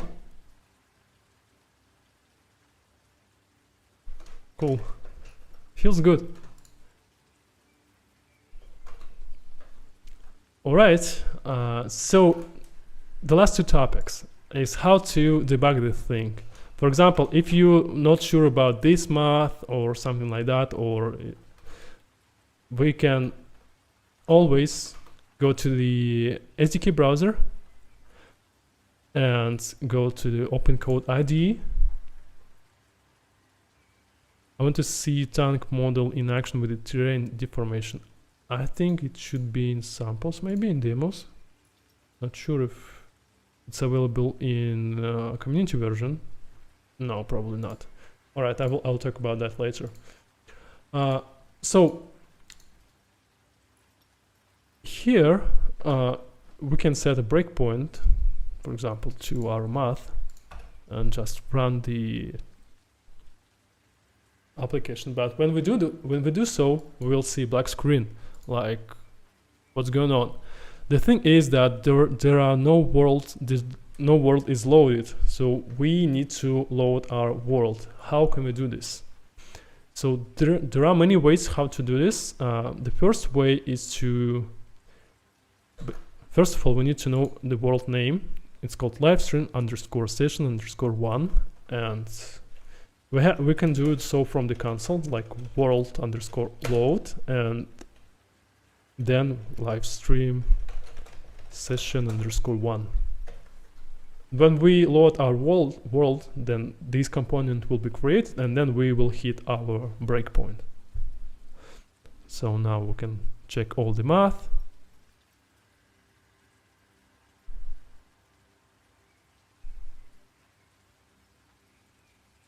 Yeah, like negative radiuses, that's completely okay. And then we have angles. Minus 4.3, and this minus 4.3, minus 4.3. Oh, so with minus 4.2, minus 4.442. Is Visual Studio 2019 better for debugging? Compared to what? Compared to Visual Studio Code, for example? Depends.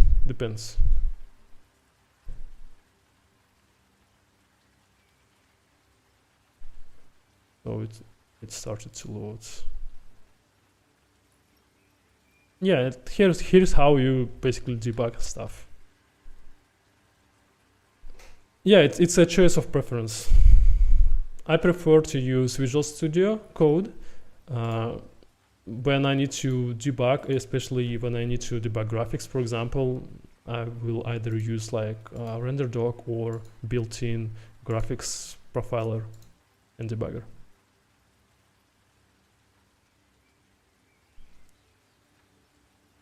All right, so this was the first way. The second way is to put your word loading logic into system logic here. So we can go do it like so. We can call console commands from the code, like so.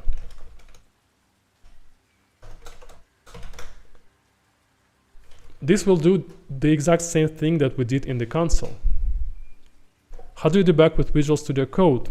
So for Visual Studio Code, there is a specific stuff that's being created.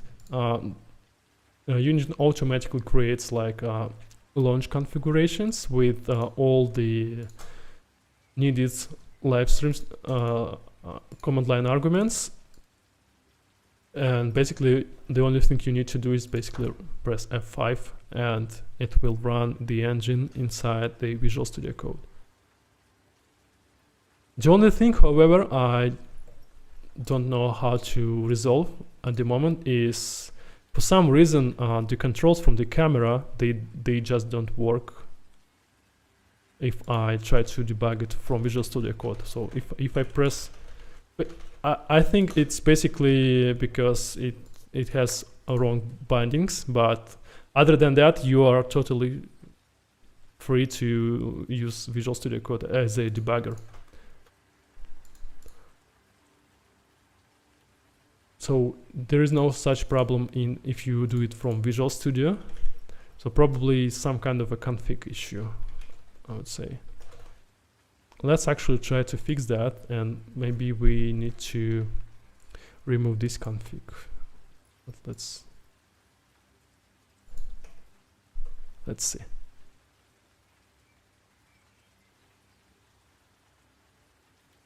Yeah.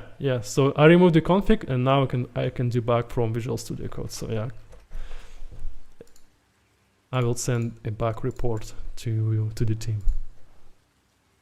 Looks like a bug. All right.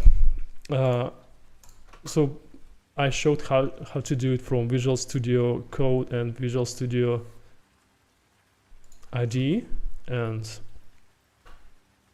yeah, that's it. And the last topic we covered today is how to make a build. So for those of you who already used Unigine, you might be familiar with that. Previous versions, they had like a specific button here. It was named like Assemble Project. So since 2.10, this was removed, and the build process was moved to the editor. Because it's like more convenient, and most of the other engine users are familiar with that. So it's now here. So it's in File, Create Build. So here's the important thing that we need to consider. Are you going to use this build for public use or for a team? If you're going to use it for a team, then you need to do a development build type. That will allow you to profile your build and to debug it. If you're going to, and as a downside for that, you will have to have an SDK browser launched. Okay, so if you are working with a team and all of you have SDK browser installed, all of you have the same license, the same engine, then go for development binaries. If you are going to do a public release, which you are going to ship to your end users, then you have to use release binaries, because they don't require for you to have like an SDK browser launched. And they are optimized, but it's harder to debug them, and it's not that easy to take profiles, samples from them. So what we are going to do, let's pretend that we are going to do a public release, because that's the typical use case, for example, for hackathons or for game jams, or for basically when you want to release something. So we are going to do a release build type. I have to leave, but thank you very much, and keep these tutorials coming. Thank you for coming here. And then we need to select the build folder. Let's make like live stream session. Let's make build folder inside and select it. Default world will be our world, precompiled shaders. Okay, and here we have launcher settings. Again, it's pretty much similar to what you used to deal with, for example, in Unity.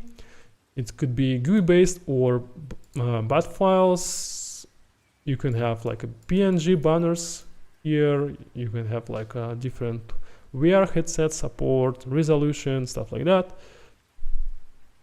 I thought you weren't allowed to have the build inside project folder. It's up to you, basically. Yeah, I know that you're scared that, oh my god, the editor will copy the exact same content like here, and I'm totally fine with that, because no other like binary or editor uses the build folder, so I'm totally fine. But for the sake of safety, you're right. Let's move it outside. Let's pretend that you have like, let's have it here like I don't know, live stream session build 1. But it's totally fine to put it inside the project folder. For example, when I do game jams, I usually, especially if I do a Unity project, I usually create a build folder inside the project folder and put all the builds here. Alright, so after that we can push the create build and then we wait. While we're waiting, I'm ready to answer your questions.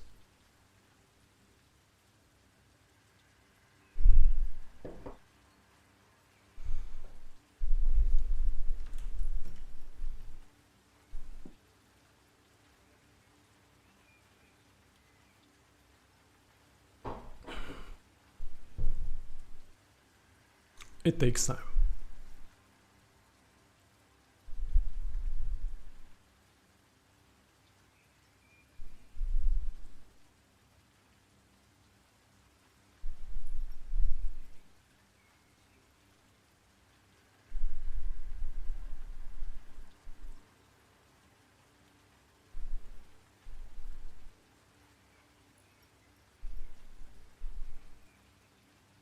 Do you have a favorite engine?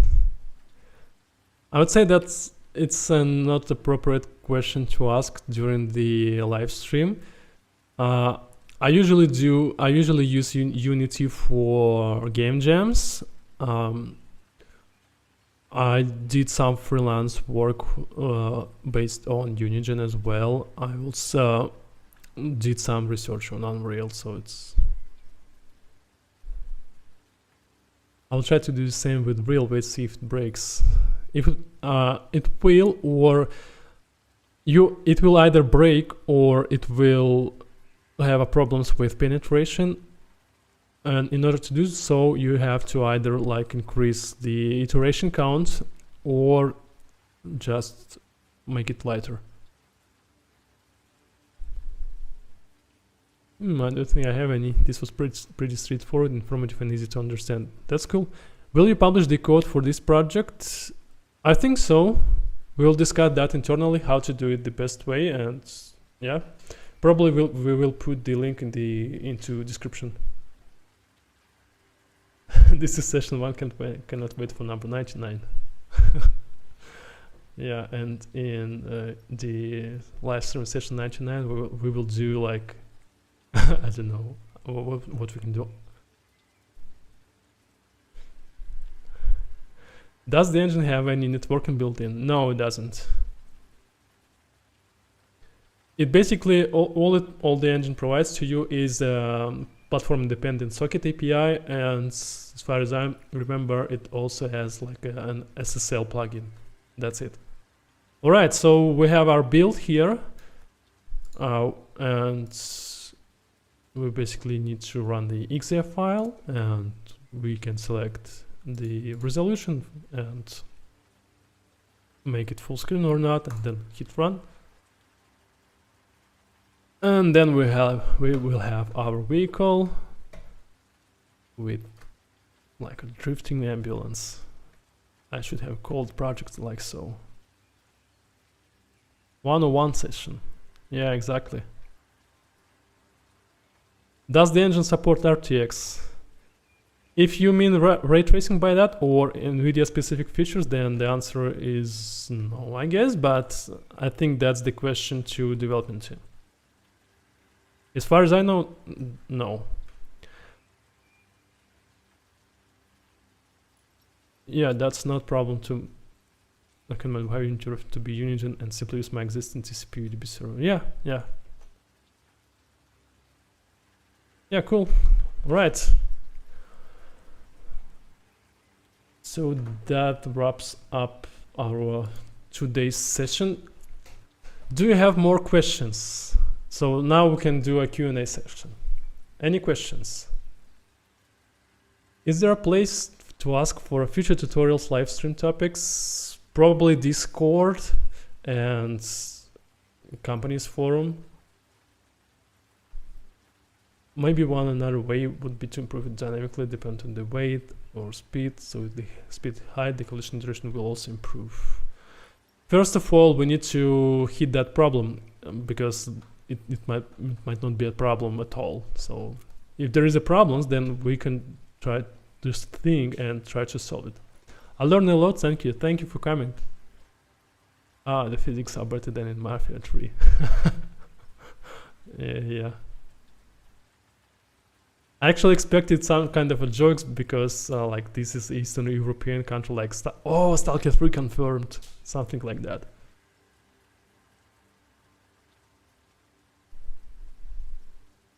Any other questions?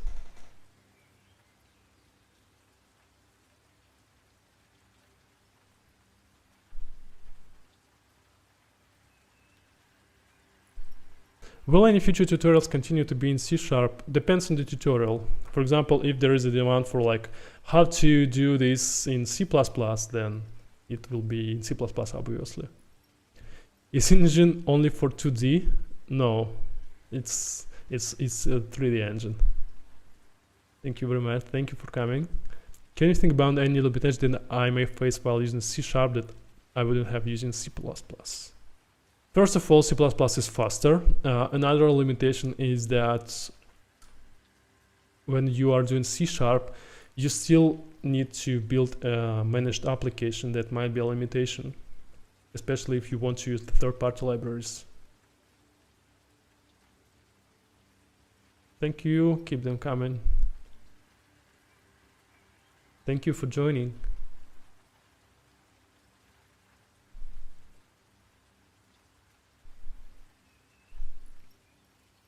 Awesome tutorial. Thanks a lot.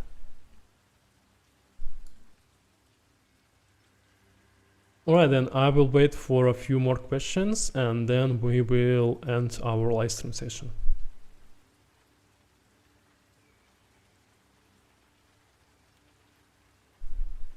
Very nice stream. Thank you, thank you.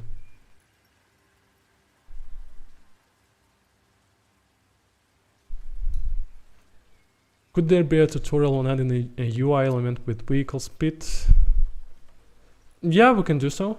Are there cons for using C++? Yeah, first of all, it's a native code. It's much more portable than C# compared. No, I mean when you try to compare like a C# managed application to C++ native application, then in terms of portability, C++ is a win. C++ has more performance, of course, and by using C++, you don't have to use like API wrappers for that. It's not that a huge performance hit, but if you are going to use C++, it will be faster. On the other hand, you won't be able to use like C# components in such a convenient way that I showed you there.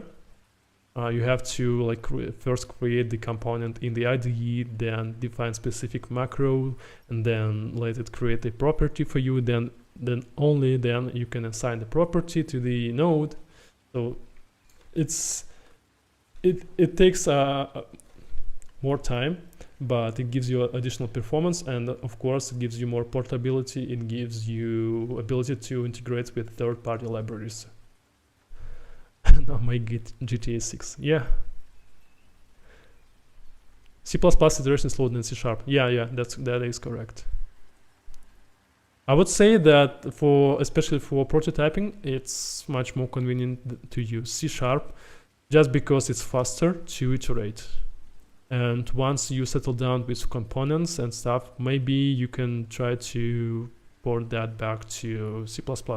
It's basically, you can compare that to what you can do in Unreal. For example, if you are writing your actors with blueprints, and when you are done with all the logic and implemented every feature you want, then you can start porting it to C++. I think it's the same approach. Can you make a first-person camera? It's actually already made when you create a new project in a 2.11 version, and It's already there. You can just play with it. Actually, let me show you what you can do. Let me switch back to the main screen. All right, and so if you're interested enough and want to see more, then you can go to these samples and you can have a look at these demos. For example, you can download like C# third-person platformer. It's a complete project. You can copy it as a project and then play with it. You can also have a look at art samples or C# component samples. And you can also download like the latest benchmark superposition on all the content and have a look at how it's done. And another thing is for the C# API and C++ API, there is a bunch of samples. They are mostly programmer oriented, but you can have a look at them. Can you use an ImGUI with Unigine? Yeah, of course, you can use ImGUI with Unigine. In order to do so, you probably need to provide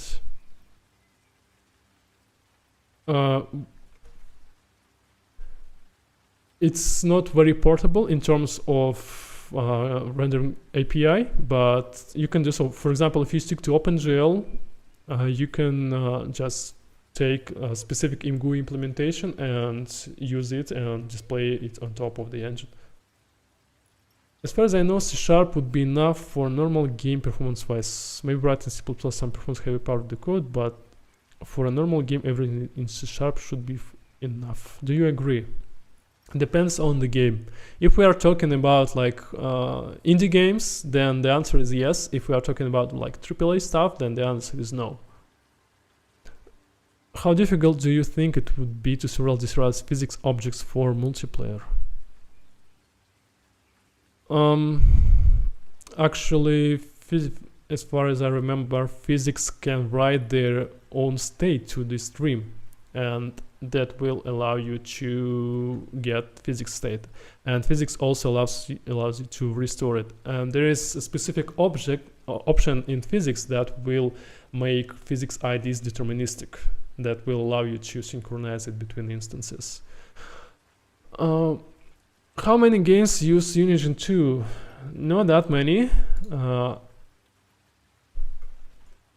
When I joined Unigine in 2011, I guess, we were developing a strategy game called Oil Rush.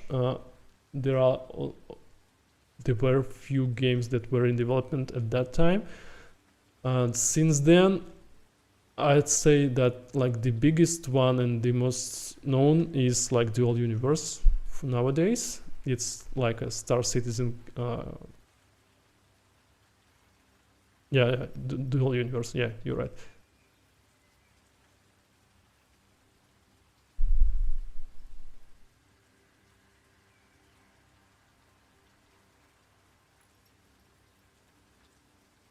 All right, so a few more questions and then that's it.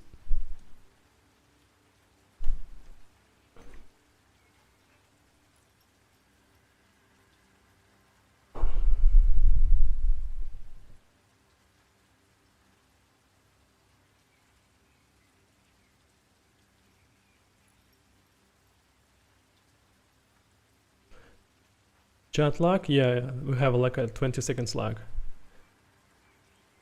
How do you make a space game? I think you should ask Dual Universe devs about this. My last question. How would I go about making wedgie physics? What do you mean by that? What's wedgie? You mean south body physics?